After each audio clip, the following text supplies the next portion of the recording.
சரிங்க. அனைவருக்கும் அன்பான வணக்கம். சென்ற வகுப்புல நம்ம பாத்தீங்கன்னா 427வது வினா வரைக்கும் பார்த்திருந்தோம். இந்த வகுப்புல நம்ம தென் திராவிட மொழிகள் பார்க்க போறோம். சரிங்களா? நீங்க பிஜிடிஆர்பி படிச்சவங்க தென் திராவிட மொழிகள், நடுதிராவிட மொழிகள், வட திராவிட மொழிகள் இதெல்லாம் நீங்க அடிப்படையாக படிச்சிருப்பீங்க. அதனால இங்க எது ரொம்ப ஒரு குழப்பமான ஒரு புரிதல் அந்த மாதிரி எல்லாம் எது இருக்காது. கொஞ்சம் விரைவாகவே நம்ம என்ன பண்ணலாம் பார்க்கலாம். கொஞ்சம் கடுமையான பகுதிகள் இருக்கிறப்போ அங்க நான் கொஞ்சம் விளக்கங்கள் கூடுதலாக நான் சொல்லுவேன். பாருங்க 428 பாருங்க. தமிழ், மலையாளம், இருளா, கொடகு, தோடா, கன்னடம், படகா, துளு ஆகிய 9 மொழிகளும் தென் திராவிட மொழிகள். இந்த தென் திராவிட மொழிகள், நடுதிராவிட மொழிகள், வட திராவிட மொழிகளை பொறுத்த வரைக்கும் பாத்தீங்கன்னா ஒவ்வொரு காலகட்டத்திலையும் இதோட எண்ணிக்கை வேறுபடும். ஏன்னா இப்ப கால்டுவெல் பாத்தீங்கன்னா ஒரு விதமான ஆய்வு செஞ்சு அவர் என்ன இருப்பாரு, திருந்திய மொழிகள், திருந்தா மொழிகள் அந்த மாதிரி ஆய்வு செஞ்சிருப்பாரு. இப்ப அது வழங்கக்கூடிய இடங்களை வைத்து நீங்க பாத்தீங்க அப்படின்னா பின்னால வரக்கூடியவங்க ஒரு வகையான வகைப்பாடு செஞ்சிருப்பாங்க. அப்ப அதுக்கு பின்னாடி வந்தவங்க இன்னும் சில மொழிகளை இதையும் தென் திராவிட மொழி கூட சேர்க்கலாம், இதையும் நடுதிராவிட மொழிகளை கூட சேர்க்கலாம், இப்படியெல்லாம் சேர்த்திருப்பாங்க. நீங்க மொழி வரலாறு படிக்கிறப்பயே புத்தகத்திற்கு புத்தகம் கூட சின்ன சின்ன மாறுபாடுகள் இருக்கும். அது ஒண்ணும் பிரச்சனை இல்லை. அதை எல்லாமே நம்ம இங்க வரிசையா சொல்லி இருப்போம். 429 பாருங்க. தென் திராவிட மொழிகளுள் இம்மொழிகள் மிகவும் பிற்காலத்தில் பிரிந்ததால் ஒன்றை ஒன்று நெருங்கிய தொடர்பு உடையவனவாக உள்ளன. ஒண்ணுமே கிடையாது. நம்ம மொழி வரலாறு படிக்கிறப்ப அப்படியே நம்மளுடைய அந்த உறவுகளை அப்படியே நினைச்சுக்கலாம். இப்ப நம்முடைய சொந்தம் பாருங்க, கொஞ்சம் முன்னாடியே நம்மளை விட்டு பிரிஞ்சு போயிட்டாங்க, ஒரு 100-150 வருடத்துக்கு முன்னாடி. இப்ப அவங்களையும் நம்மளையும் ஒப்பிட்டு பார்க்க அப்படின்னா நிறைய வேறுபாடுகள் இருக்கும். சரிங்களா? ஆனா அதே நேரத்துல இப்பதான் ஒரு 10 வருடம் 15 வருடம் தான் நம்மளை விட்டு ஒரு உறவு பிரிஞ்சு போயிருக்குன்னா ரொம்ப வேறுபாடெல்லாம் இருக்காது. இங்க அதே மாதிரிதான் பாருங்க. தென் திராவிட மொழிகளுள் இம்மொழிகள் மிகவும் பிற்காலத்தில் பிரிந்ததால் ஒன்றை ஒன்று நெருங்கிய தொடர்பு உடையவனவாக உள்ளன. பிரிஞ்சுதான் போயிருக்கு. எங்க தமிழுக்கு மலையாளத்துக்குள்ள இருக்கக்கூடிய அந்த சொற்களுடைய சில ஒற்றுமை இது எல்லாமே நீங்க எடுத்துக்கிட்டீங்கன்னா ரொம்ப மாறுபாடெல்லாம் இருக்காது. இப்ப நீங்க தமிழ், தெலுங்கு, கன்னடம் இந்த மொழிகளுக்குள்ள துளு, குடகு இந்த மொழிகளுக்கு கூட நீங்க ஒப்பிட்டு பாத்தீங்கன்னா ஒரு சில சொற்களை கண்டே பிடிக்க முடியாது. ரெண்டுமே ஒட்டும் இல்ல உறவும் இல்லாத மாதிரியே நமக்கு தென்படும். ஆனா தமிழ் மலையாளம் அப்படி கிடையாது. மிகவும் பிற்காலத்துல பிரிஞ்சு போனதுனால இன்னைக்கு அதுக்குள்ள நிறைய தொடர்பு இருக்கு, ஒற்றுமை இருக்கு அப்படின்னு சொல்றாங்க. தமிழ் மலையாள மொழியோடு அடுத்த நிலையில் கோடா, தோடா ஆகிய மொழிகள் நெருங்கிய உறவு உள்ளதாக கருதியவர் யமனோ. வார்த்தை நல்லா கவனிங்க.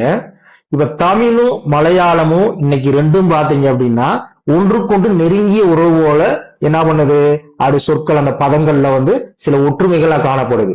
அதே மாதிரிதான் இந்த கோடா மொழியும் தோடா மொழியும் என்ன பண்ணுதா, நெருங்கிய உறவு உள்ளதாக யாரு யமுனோ என்ன பண்றாரா சொல்றாரு. அடுத்து 431 கொடகு மொழிதான் தென்திராவிட மொழிகளுள் தமிழ் மலையாள மொழிகளுக்கு அடுத்த நிலையில் உறவுடையன என்று நிலைநாட்டியவர் எல்வி ராமசாமி ஐயர். இவங்களை பத்தி எல்லாம் சொல்லணும்னா இந்த அதாவது நீங்க பழைய நபர்கள் உங்களுடைய பகுதி 1 இருக்கு பாத்தீங்களா, அது முடிகிற இடத்துல இவங்களை பத்தி சொல்லியிருப்போம். என்ன சொல்லியிருப்போம் அப்படின்னா, யமுனோ யாரு, எல்வி ராமசாமி ஐயர் யாரு, இந்த மொழியை பற்றி ஆய்வு செஞ்சவங்களா, இவங்களை பத்தி பின்னாடி ஒரு கருத்து ஒரு தகவல் நம்ம கொடுத்திருப்போம். அதை நீங்க பாத்துக்கோங்க. அடுத்து பாருங்க. துளுமொழி 1798. நான் அடிக்கடி சொல்றேன், இந்த ஆண்டுகள்லாம் நீங்க நல்லா ஞாபகம் வச்சுக்கோங்க. என்ன காரணம்னா நம்ம 2025 டிஆர்பில ஒரு இரட்டை அடைப்பு குறிப்புள்ள அந்த ஆண்டு நான் சொல்லியிருந்தேன். அந்த ஆண்டு கேட்டிருந்தாங்க, நீங்க பார்த்திருப்பீங்க. நம்முடைய வலையொலியில இந்த ஆண்டு எங்க இருக்குன்னு நிறைய பேர் அந்த வினாக்களை நம்ம தொடுத்தாங்க. நம்ம இதுல நம்ம மெட்டீரியல்ல அந்த ஆண்டு கொடுத்துருந்தோம், பாத்துக்கோங்க. துளுமொழி 1798 இவரால் தனிமொழி என சுட்டப்பட்டது. யாரால ஆர் இ ராபர்ட் அவர்னால சுட்டப்பட்டது. குடகு துளுமொழியை இலக்கிய வளமில்லா மொழிகளுள் அடக்குவர். இந்த குடகு மொழியை இப்ப இலக்கிய வளமில்லா மொழி, நல்லா வார்த்தையை நல்லா கவனிக்கணுங்க. இலக்கிய வளமில்லா மொழிகள், இலக்கியமே இல்லாத மொழிகள் கிடையாது. நல்லா தெரிஞ்சுக்கங்க. அதாவது வந்து நிறைய இலக்கியங்கள் கிடையாது, அந்த மாதிரி பொருள் வச்சுக்கணும். அடுத்து ஏற்கனவே சொன்னதான் பாருங்க, வினை வடிவில் எச்ச வடிவங்களோடு விகுதி சேர்ந்துச்சுன்னா உடன்பாட்டு பொருளையும். அதே நேரத்துல வந்து இது ஆயே கிடையாதுங்க, பாருங்க,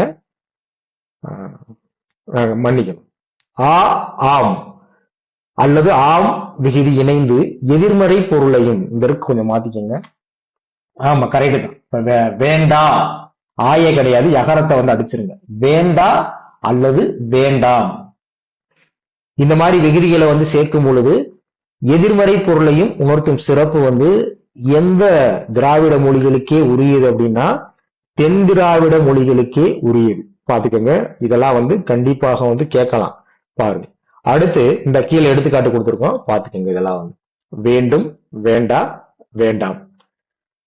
அடுத்து 435 பாருங்க, தோடா மொழி, அதாவது தோடா கோத்தா மொழிகள் நீலகிரி மாவட்டத்தில் வாழும் கோத்தா பழங்குடியினரால் பேசப்படுவதாகும்.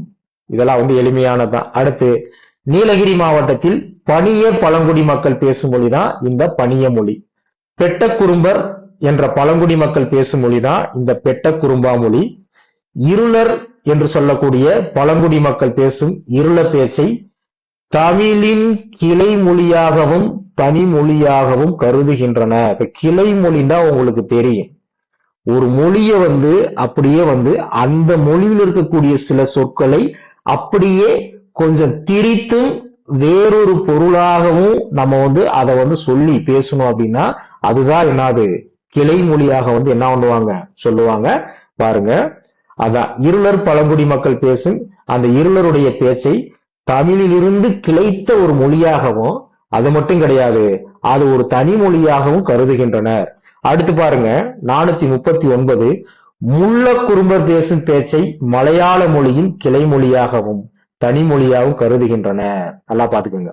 அப்ப தமிழோட கிளை மொழி அப்படின்னா இருளர் பழங்குடியில் பேசக்கூடிய அந்த மொழியை சொல்றாங்க. இந்த முள்ள குறும்பர் பேசும் பேச்சை வந்து மலையாள மொழியினுடைய கிளை மொழியாகவும் தனி மொழியாகவும் கருதுகின்றனர். பாத்துக்கோங்க. அடுத்து 40 பாருங்க, கசவ பழங்குடியினர் மக்கள் பேசும் பேச்சை கன்னட மொழியின் கிளை மொழியாகவும் தனி மொழியாகவும் கருதுகின்றன. இப்ப பாருங்க, இந்த 3 கருத்துமே இருளர் மொழி என்னது, முள்ள குறும்பர் பேசக்கூடிய மொழி என்னது, கசவ பழங்குடியினர் பேசக்கூடிய பேச்சு வந்து எந்த மொழியிலிருந்து கிளை மொழியாகவும் தனி மொழியாக கருதுகிறார்கள், இதெல்லாம் நீங்க பாத்துக்கணும். அடுத்து காட்டு நாயக்கர் என்னும் பழங்குடி மக்கள் பேசும் பேச்சை கன்னட மொழியினுடைய கிளை மொழியாகும். நல்லா தெரிஞ்சுக்கணும். மேலே கண்ட அனைத்தும் பழங்குடி பேச்சுகளும் மொழிகளும் தமிழகத்தில் உள்ள நீலகிரி மாவட்டத்தில் பேசப்படுவனவாகும். பாத்துக்கணும். இந்த இருளர் மொழி, குறும்பர் மொழி, கசவ மொழி, இதெல்லாம் வந்து பாத்துக்கணும்.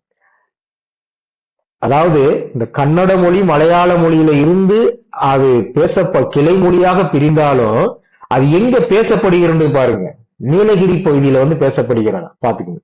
அடுத்து 442 பாருங்க, கர்நாடக மாநிலத்தில் தென்கனராவில் பேசப்படும் கொராக்கா மொழியை பற்றி ஆராய்ந்தவர் டாக்டர் சங்கப்பட் அப்படின்றவர். பாத்துங்க. அடுத்து பாருங்க, இப்ப நம்ம தனித்துவமா வந்து தென் திராவிட மொழிகளை வந்து நம்ம வந்து பார்க்க போறோம். இதெல்லாம் ரொம்ப எளிமையானதுதான், அதனால வேகமாவே வந்து நம்ம வந்து போலாம்.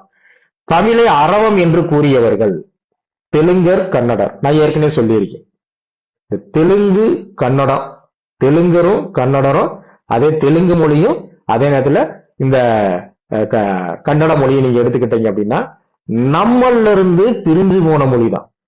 இப்ப நம்ம பேசக்கூடிய ஒரு சொல்லை வந்து கொஞ்சம் அவங்க வந்து திரித்து பேசுறாங்க. நம்ம தமிழர்கள் வந்து நம்ம மொழியத்தான் கொஞ்சம் திரித்து பேசுறாங்கன்னு நினைக்காம எள்ளி நகையாடுறாங்க. அவ்வாறு எள்ளி நகையாடும் பொழுது அவர்கள் நம்மளை விட்டு பிரிந்து ஒரு தனியாக வந்து என்ன பண்றாங்க, ஒரு வாழ்வியல் முறை போறாங்க. அப்ப அவங்களுடைய மொழி வந்து ஒரு தனி மொழியாக மாறுது. அவங்க மொழிக்கு எழுத்து வடிவம் தமிழ் மொழி கொடுக்காம வேற, அதாவது வடமொழி வந்து பாத்தீங்கன்னா அவங்களுக்கு ஆதரவு தருது. அதனாலதான் எழுத்து வடிவம் கொஞ்சம் மாறுபட்டு இருக்கும். அதெல்லாம் பாத்துக்கணும். அப்ப தமிழை அரவம் என்று கூறியவர்கள் தெலுங்கரும் கன்னடரும். தமிழ் மொழியை தமிழி மலபார் மொழி என்று வழங்கியவர்கள் மேலை நாட்டு ஆய்வாளர்கள். இதை நான் ஏற்கனவே சொல்லிட்டேன். நான் வந்து தமிழ் என்ற சொல்லுக்கு நேரான வட சொல் திராவிடம், இந்த திராவிடம் வந்து எப்படி வந்துச்சு, தனக்கு முன்னாடி வந்து யாரெல்லாம் திராவிடம்ன்ற சொல்ல பயன்படுத்தி இருக்காங்கன்றத வந்து கால்டுவெல் வந்து அவருடைய ஆய்வுல சொல்லி இருக்கிறாரு. அதையும் நம்ம வந்து பார்த்தோம். இப்ப தமிழ்ன்றது எப்படி உருவாச்சு அப்படின்றத பாருங்க. திராவிடம், திரவிடம், திரமிழம், திரமிழோ, தமிழோ, இந்த மாதிரி தமிழ் எப்படி வந்து எந்த சொல்லுல இருந்து உருவாச்சு அப்படின்றத வந்து நிறைய மொழியியல் அறிஞர்கள் வந்து ஒவ்வொருத்தவங்களும் ஒவ்வொரு மாதிரி சொல்லியிருப்பாங்க. இதை பற்றி நம்ம பார்க்கணும் அப்படின்னா நம்மளுடைய மொழி வரலாறுல பகுதி 2ல தமிழுடைய தொன்மை, தமிழுடைய தனித்தன்மைன்ற பகுதியில நிறைய தகவல் கொடுத்திருப்போம். அங்க வந்து படிக்கிறப்போ வந்து பாத்துக்கணும். தமிழ். அடுத்து வடமொழி தாக்குதல் மிகவும் குறைந்து காணப்படும் மொழி தமிழ். இதெல்லாம் கடந்த காலங்கள்ல பிஜிடிஆர்ல கேட்கப்பட்ட கேள்வி. நல்லா பாப்பீங்க. நீங்க இயர் கொஸ்டின் எடுத்து நீங்க பாருங்களேன், இந்த கேள்வி இருக்கும். தமிழில் வட சொற்கள் கலப்பினை தொல்காப்பியர் காலத்திலிருந்தே காண்கிறோம். ஏன்னா அவருடைய கால, நான் ஏற்கனவே நம்ம வந்து சங்க காலம், பல்லவர் காலம், சங்க மருவிய காலம்னு நம்ம வந்து ஒரு காணொலி வந்து போட்டிருப்போம். அதாவது எல்லா காலகட்டங்கள்லயுமே வந்து நம்ம வந்து தொல்காப்பியர் காலத்திலையும் வடமொழியாளர்கள், வடமொழி வந்து உள்ள இருந்திருக்கு, இல்லைன்னு சொல்லல. அன்னைக்கெல்லாம் வடமொழி வந்து பெரிய கோலோச்சி கிடையாது, இருக்கிற இடமே தெரியாம இருந்திருக்கு. ஆனா இருந்தாலும் தொல்காப்பியர் அவரும் என்ன பண்றாரு அப்படின்னா சில அவருடைய இலக்கணத்திலையும் சில விதிகளை வந்து, ஏன்னா அன்றைக்கு பயன்படுத்தக்கூடிய அந்த காலத்தினுடைய கட்டாயம் பாருங்க. வட சொற்களை கையாண்ட அறிஞர்கள் வடமொழி சொற்களை தமிழ் மொழிக்கு ஏற்ப பெரும்பாலும் மாற்றியே கையாண்டுள்ளனர். இப்ப நம்மளாம் தமிழாசிரியர்கள், நம்ம இன்னைக்கும் நம்ம வந்து இந்த மாதிரி சொற்கள்லாம் நம்ம வந்து பயன்படுத்துறோம். நான் அடிக்கடி வந்து நான் சொல்லுவேன். இப்ப உதாரணத்துக்கு பாருங்க, இப்ப விஷம் அப்படின்றது வந்து நமக்கு நல்லா தெரியும், அது வந்து என்னது வடமொழி சொல்லுதான். ஆனா தமிழ்ல வந்து நம்ம அப்படியே பயன்படுத்த மாட்டோம். நம்ம என்ன பண்ணுவோம் அப்படின்னா, விஷம் அப்படின்றது சகரம், சா இருக்கு பாத்தீங்களா, அந்த வடமொழி சா, அதுக்கு பதிலாக வந்து தகரத்தை வந்து நம்ம வந்து பயன்படுத்துவோம். சரிங்களா? அப்ப இந்த நூற்பா எல்லாரும் தெரிஞ்சுக்கங்க. இந்த நூற்பாதைங்க இப்ப நான் சொன்ன எடுத்துக்காட்டுக்கு தொல்காப்பியர் சொல்றாரு. என்ன சொல்றாரு அப்படின்னா, நல்லா பாருங்க. இது வரைக்கும் நீங்க படிச்சிருப்பீங்க. நாம் இன்றைக்கு புழக்கத்துல வந்து நம்ம வந்து விஷம் என்பதை நேரடியாக வடமொழி சொல்லாக பயன்படுத்தாமல் அதை தமிழ் படுத்தி அதை தமிழ் சொல்லாகவே நம்ம வந்து பார்ப்போம். விடம்ன்றது தமிழ் சொல்லுதான். பாத்துக்கோங்க. இந்த பாருங்க, வடசொற் கிளவி, வடவெழுத்து ஒரி, ஒரியில நீக்கி. என்ன சொல்ல வர்றாங்கன்னா, அதாவது வந்து வடமொழியில இருந்து வரும் சொற்கள், வடமொழியிலிருந்து வரக்கூடிய வட சொல் கிளவி அப்படின்னா வடமொழியிலிருந்து வரக்கூடிய சொற்கள் இருக்கு பாத்தீங்களா, எந்த சொல்லு, விஷம்னு சொன்னா அந்த சொல்லு. வடவெழுத்து ஒரி, அந்த வடமொழி சொல்லுல இருக்கக்கூடிய வட எழுத்த வந்து சமஸ்கிருத எழுத்தை வந்து நீக்கிட்டு, அடுத்து ரெண்டாவது கவனிங்க. அதாவது வந்து ரெண்டாவது வந்து பாத்தீங்கன்னா வட எழுத்து ஒரி நீக்கிட்டு எழுத்தோடு உணர்ந்த சொல்லாகுமே. அதாவது வந்து எழுத்தோடு உணர்ந்த சொல்லாகுமே அப்படின்னா தமிழ் எழுத்துடன் இணைந்து தமிழுக்கே உரிய ஒளியுடன் கலந்து தமிழ் சொல்லாகவே அதை வந்து நம்ம என்ன பண்ணணுமா பார்க்கணுமா. வார்த்தை நல்லா கவனிங்க. வட சொல் கிளவி, வடவெழுத்து, வட எழுத்து ஒரி, வடமொழியில் இருந்து வரும் சொற்களை என்ன பண்ணணும் அப்படின்னா அந்த வடமொழியில் இருக்கக்கூடிய அந்த வட எழுத்திற்கு பாத்தீங்களா சகரத்தை வந்து நீக்கிட்டு அதுக்கப்புறம் தமிழ் எழுத்துடன் இணைத்து, அப்ப சாவுக்கு பதிலா எந்த எழுத்து சேர்க்கிறோம், டாவை சேர்க்கிறோமா, தமிழ் எழுத்துடன் இணைத்து தமிழுக்கே உரிய ஒளியாக அதை ஒளிர்த்து தமிழ் சொல்லாகவே நம்ம வந்து அதை பார்த்துக்கிறோம் அப்படின்னு பாத்தீங்க அப்படின்னா தொல்காப்பிய சொல்றாரு. அருமையான வார்த்தை கடைசியில பாருங்க, எழுத்தோடு உணர்ந்த சொல்லாகுமே, ஏகாரத்துல சொல்றாரு. அப்ப என்ன சொல்றாரு, எழுத்தோடு உணர்ந்த இந்த எழுத்து சொல்லாகுமே அப்படின்னா வெறும் சொல்லு கிடையாது, தமிழ் சொல்லாகுமே. இதெல்லாம் நம்ம தொல்காப்பியத்துல இருக்கு. நான் தமிழ் கற்ற தமிழாசிரியர்கள் எப்பயுமே வந்து இலக்கணம் வந்து சுருங்க சொல்லி விளங்க வைத்தல், அதை ரொம்ப ஆழமாக நம்ம என்ன பண்ணணும், பொருள் வந்து பார்க்கணும். அடுத்து 451 பாருங்க, உடம்படுமை இன்றி எழுதும் மரபினை புலப்படுத்தும் நூல் தொல்காப்பியம். நீங்க தொல்காப்பிய எழுத்ததிகாரத்தில் நீங்க எடுத்துக்கிட்டீங்க அப்படின்னா முதல் எழுத்தியல்லையே வந்து இது இருக்கு. உடம்படுமை இல்லாமலே எழுதக்கூடிய ஒரு பழக்கம் தொல்காப்பியத்திலே இருக்கு. கோயிலுக்கு யகரமை உடம்படுமை போகாம ஈ போடாம கோ அதுக்கப்புறம் ஈ போட்டு கோயிலுக்குன்னு எழுதுவோம் நம்ம வந்து. சமஸ்கிருத இலக்கண மரபினை பின்பற்றி அமைந்த நூல்களுள் குறிப்பிடத்தக்கன வீரசோழியம், பிரயோக விவேகம். நல்லா தெரிஞ்சுக்கோங்க. இந்த இலக்கண நூல்களை பற்றி நான் இலக்கண மெட்டீரியல கொடுத்திருக்கேன். எந்தெந்த நூல்கள் வந்து 5 இலக்கண நூல், எந்தெந்த நூல்கள் வந்து 2 இலக்கணம் சொல்லக்கூடியது, எந்தெந்த இலக்கணங்கள் வந்து 3 இலக்கணம் சொல்லக்கூடியது, அதெல்லாம் நம்ம வந்து நல்லா படிச்சுக்கிறோம். ஆண்டுகளோட கொடுத்துருங்க, பாத்துக்கங்க.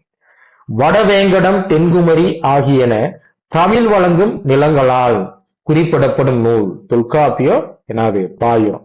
ஏன்னா தொல்காப்பியம் வந்து தமிழ் வழங்கக்கூடிய எல்லையாக என்ன சொல்லுதுன்னா வடவேங்கடம். இன்னைக்கு இருக்கக்கூடிய என்னது திருப்பதி இருக்குல்லங்க, அதான் வடவேங்கடம். தென்குமரின்றது வந்து இன்னைக்கு இருக்கக்கூடிய குமரி, பாத்துக்கோங்க. அடுத்து இதுவும் முக்கியமானது பாருங்க. இப்ப தொல்காப்பியர் வந்து தமிழ் வழங்கும் நிலங்களாக வடக்கே வந்து பாத்தீங்கன்னா வடவேங்கடம், தெற்கே வந்து தென்குமரி அப்படின்னு சொல்றாரு, குமரி கண்டம். சரிங்களா? அதே நேரத்துல நீங்க ஒரு கேள்வி கேட்கலாம், அப்ப கிழக்கையும் மேற்கையும் சொல்லலையா அப்படின்னா அது வந்து கடல் பகுதியா இருக்கிறதுனால அந்த மாதிரி சொல்லாம கூட இருந்திருக்கலாம். காக்கை பாடினியார் வந்து அவங்களுடைய பாடல்ல அந்த இலக்கிய பாடல் என்ன சொல்றாங்க அப்படின்னா நல்லா பாருங்க. வடக்கும் தெற்கும் குடக்கும் குணக்கும். பாத்துக்கங்க. வடக்கும் தெற்கும் குடக்கு, குடக்குன்னா மேற்குங்க, குணக்குண்டா கிழக்கு. நீங்க சொற்பொருள் மாற்றத்துல இந்த குடக்கு குணக்குன்றது வந்து அன்றைய சொற்பொருள் எப்படி இருந்துச்சு, இன்னைக்கு வந்து சொற்பொருள் மாற்றத்துல வந்து இன்னைக்கு நம்ம யாரும் குடக்கு குணக்குன்றெல்லாம் பயன்படுத்துறது கிடையாது. இந்த சொல்லு வந்து இன்னைக்கு வந்து மறையல, புழக்கத்துல பயன்படுத்துறது கிடையாது. ஆனா வடக்கு தெற்கு பயன்படுத்துறோம். பாத்தீங்க, வடக்கு வடக்கே வந்து வேங்கடம், தெற்கு தெற்கே வந்து குமரி, குடக்கு குணக்கும் அப்படின்னா தீபுணல் பவ்வம் என்று. பவ்வம்னா கடல், தீபுணல் அப்படின்னா பறந்து விரிந்த அந்த என்னது குடக்கு அப்படின்னா பாத்தீங்கன்னா மேற்கையும் குணக்குண்ட கிழக்கையும் நிலப்பகுதியாக காக்கை பாடினியார் என்ன சொல்றாங்கன்னா அந்த கடலை வந்து சொல்றாங்க, கடற்பகுதியை சொல்றாங்க. அந்நான்கு எல்லை என தமிழ் வழங்கும் எல்லை 4 என்று வரையறுத்தவர் யாருன்னு பாத்தீங்கன்னா காக்கை பாடினியார். அது மட்டும் கிடையாது பாருங்க, கால்டுவெல் என்ன சொல்றாருன்னு பாருங்க.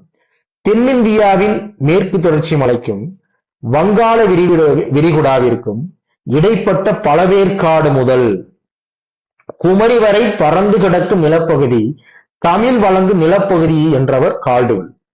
பாத்துக்கோங்க, இதையும் பாத்துக்கோங்க. அடுத்து தமிழ் வந்து 2 வெளிநாடுகளில் ஆட்சி மொழியால் ஒன்றும் ஒரே இந்திய மொழி. ஆட்சி மொழியால வந்து ஒன்றுபற்றக்கூடிய ஒரே இந்திய மொழி தமிழ் தான். அது எந்தெந்த இடம்னு பாருங்க, இலங்கையிலையும் சிங்கப்பூர்லையும். வச்சுக்கோங்க, பாத்துக்கோங்க. அடுத்து தமிழும் திராவிடம் என தமிழையும் திராவிடத்தையும் பிரிக்க முடியாது. இப்ப நீங்க திராவிடம்ன்றது வந்து யார் பெயர் சூட்டியது, அதுக்கு முன்னாடி யாரெல்லாம் பயன்படுத்தியதுன்றது வந்து கால்டுவெல் எப்படி ஆய்வு செஞ்சாரு, ஒரு தெளிவு வந்து உங்களுக்கு கிடைச்சிருக்குன்னு நினைக்கிறேன். அடுத்து பாருங்க 457 பாருங்க. தமிழ் என்னும் சொல்லை ஆராய்கின்ற கால்டுவெல் திராவிடம் என்ற சொல்லை தமிழ் என்பதற்கு இணையான வார்த்தையை நல்லா கவனிக்கணும், கூட்டுல வச்சு கேட்பாங்க. தமிழ் என்னும் சொல்ல வந்து கால்டுவெல் வந்து ஆராயிறாரு. ஆனா கால்டுவெல் சொல்லக்கூடிய கூற்றையே பின்னால் வந்த மொழியில் அறிஞர்கள் மறுப்பாங்க. இப்ப கால்டுவெல் வந்து என்ன சொல்றாரு அப்படின்னா, தமிழ்ன்ற சொல்லு வந்து திராவிடம் என்று சொல்லக்கூடிய வடமொழி சொல்லிலிருந்து தான் வந்துச்சு. அப்ப தமிழ் என்ற சொல்லுக்கு இணையான வட சொல் என்னன்னு பாத்தீங்க அப்படின்னா திராவிடம் என்ற சொல்லே படிப்படியாக மாறி இறுதியில் தமிழ் என்று புலப்பட்டது என்கிறார் யாரு? கால்டுவெல். நல்லா தெரிஞ்சுக்கோங்க.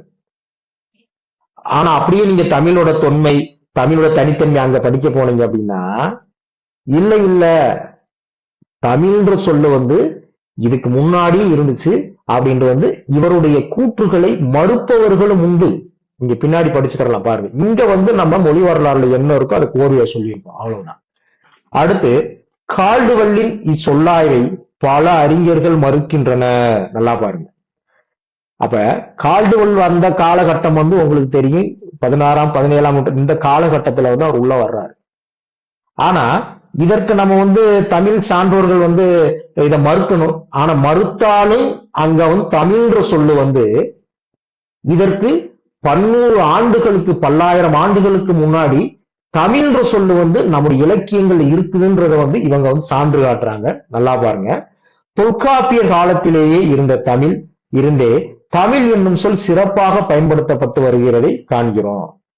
இப்ப தமிழன் கிளவி தொல்காப்பியம், தமிழ் கூறும் நல்லுலகம் தொல்காப்பியம், தமிழ்தலை மயங்கிய புறநானூறு, தமிழ்களு கூடல்.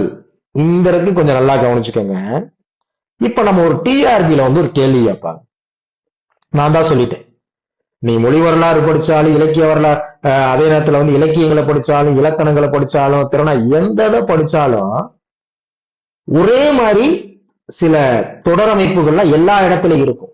இப்ப நீங்க திறனாய்வு படிக்கிறீங்க, திறனாய்வுக்குள்ள சிறுகதை வரலையா, திறனாய்வுக்குள்ள நாடகம் வரலையா, திறனாய்வுக்குள்ள நாட்டுப்புறவிகளை பற்றி சில கூற்றுகள் வரலையா, திறனாய்வுக்குள்ள சங்க இலக்கியம் வரலையா, திறனாய்வுக்குள்ள மொழியை பத்தி வரலையா, வரும். அப்ப இந்த கேள்வி என்ன காரணத்தோட கேட்கிறாங்க, எந்த இயல்ல கேட்கிறாங்கன்றது நமக்கு நல்லா தெரிஞ்சுக்கிறோம்.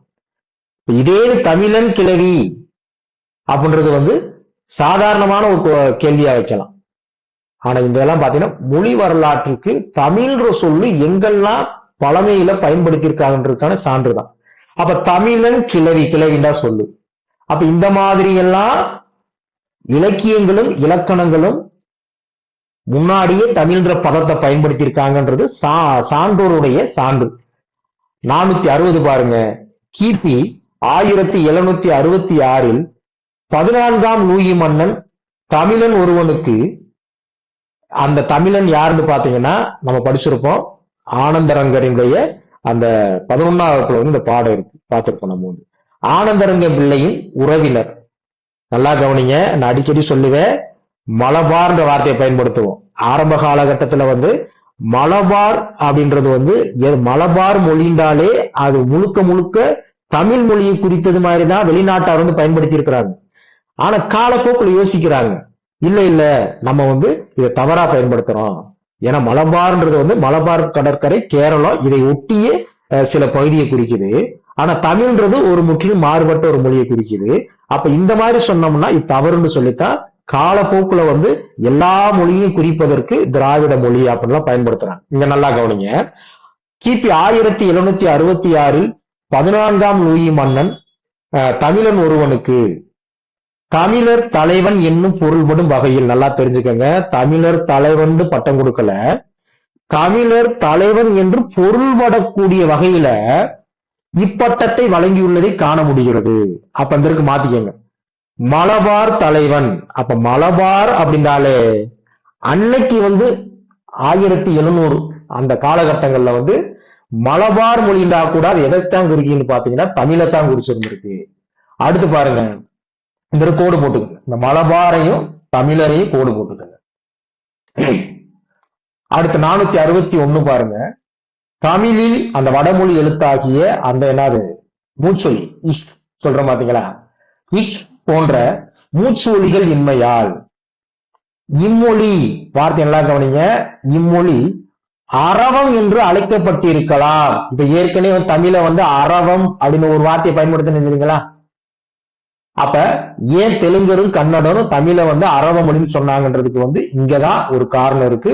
இன்னும் சில காரணமும் இருக்கு. அரவம் என்பதற்கு பாத்தீங்க அப்படின்னா கீழே வரும் பாருங்க. அப்ப தமிழ் மொழியில தமிழ்ல இந்த வடமொழி எழுத்தாகிய அந்த இக்கு பாத்தீங்க அப்படின்னா போன்ற மூச்சொலிகள் இன்மையால் இந்த மொழி அரவம் என்று அழைக்கப்பட்டிருக்கலாம் என்று கூறியவர் கால்டுவெல். ஒரு காரணத்தை சொல்றாரு. அடுத்து பாருங்க, அரவம் என்பதை நம்ம ஏற்கனவே சொல்லியிருக்கோம், உரல்ச்சின்னு ஒண்ணு படிச்சிருக்க பாத்தீங்களா?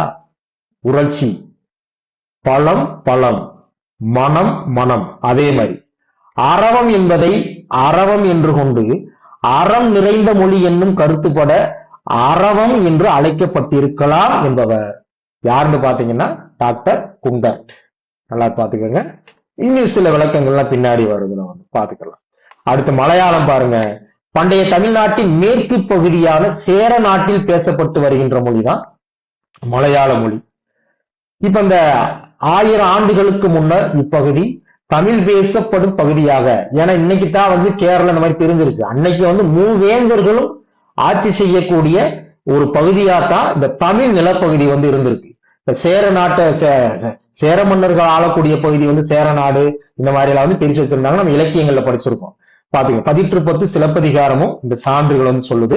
465 பாருங்க, கிபி 15ஆம் நூற்றாண்டு வரை சமஸ்கிருத தாக்கமும் பின்னர் ஆங்கிலம் போன்ற மேலை நாட்டு மொழிகளின் தாக்கமும் மலையாள மொழியில வந்து மிகுந்தது. இப்ப இதுக்கு ஒரு காரணம் சொல்றேன் பாருங்க. ஏன்னா இப்ப நீங்க கேரளாவை எடுத்துக்கிட்டீங்கன்னா வெளிநாட்டார் வந்து மிக எளிமையாக வந்து போவதற்கு ஏற்றார் போல வந்து அது கடற்கரையை ஒட்டி இருக்கிறதுனால வந்து அப்ப அந்த வியாபாரம் செய்யக்கூடிய வணிகம் செய்யக்கூடிய வெளிநாட்டார் வந்து என்ன பண்றாங்க, அங்க வந்து வரும் பொழுது வந்து மிக எளிதாக அங்க என்ன ஏற்படுதுன்னு பாத்தீங்க அப்படின்னா, அவங்களுடைய மதமாக இருக்கட்டும், சில மொழி சார்ந்த சில கலத்தலா இருக்கட்டும், அதெல்லாம் வந்து மிக எளிமையாக வந்து என்ன பண்ணுது, நடைபெறுது. இங்கே அதே மாதிரிதான் கிபி 15ஆம் நூற்றாண்டு வரை சமஸ்கிருத தாக்கமும் பின்னர் ஆங்கிலம் போன்ற மேலை நாட்டு மொழியின் தாக்கமும் மலையாள மொழியில் மிகுந்தது. ஆங்கிலம் வர்றதுக்கு முன்னாடி நான் ஏற்கனவே சொன்னேன் பாருங்க, மலையாளம் வந்து நம்ம தமிழ்ல இருந்து போன ஒரு ஒரு கிளை மொழி தான், பிரிஞ்சு போனதுதான்.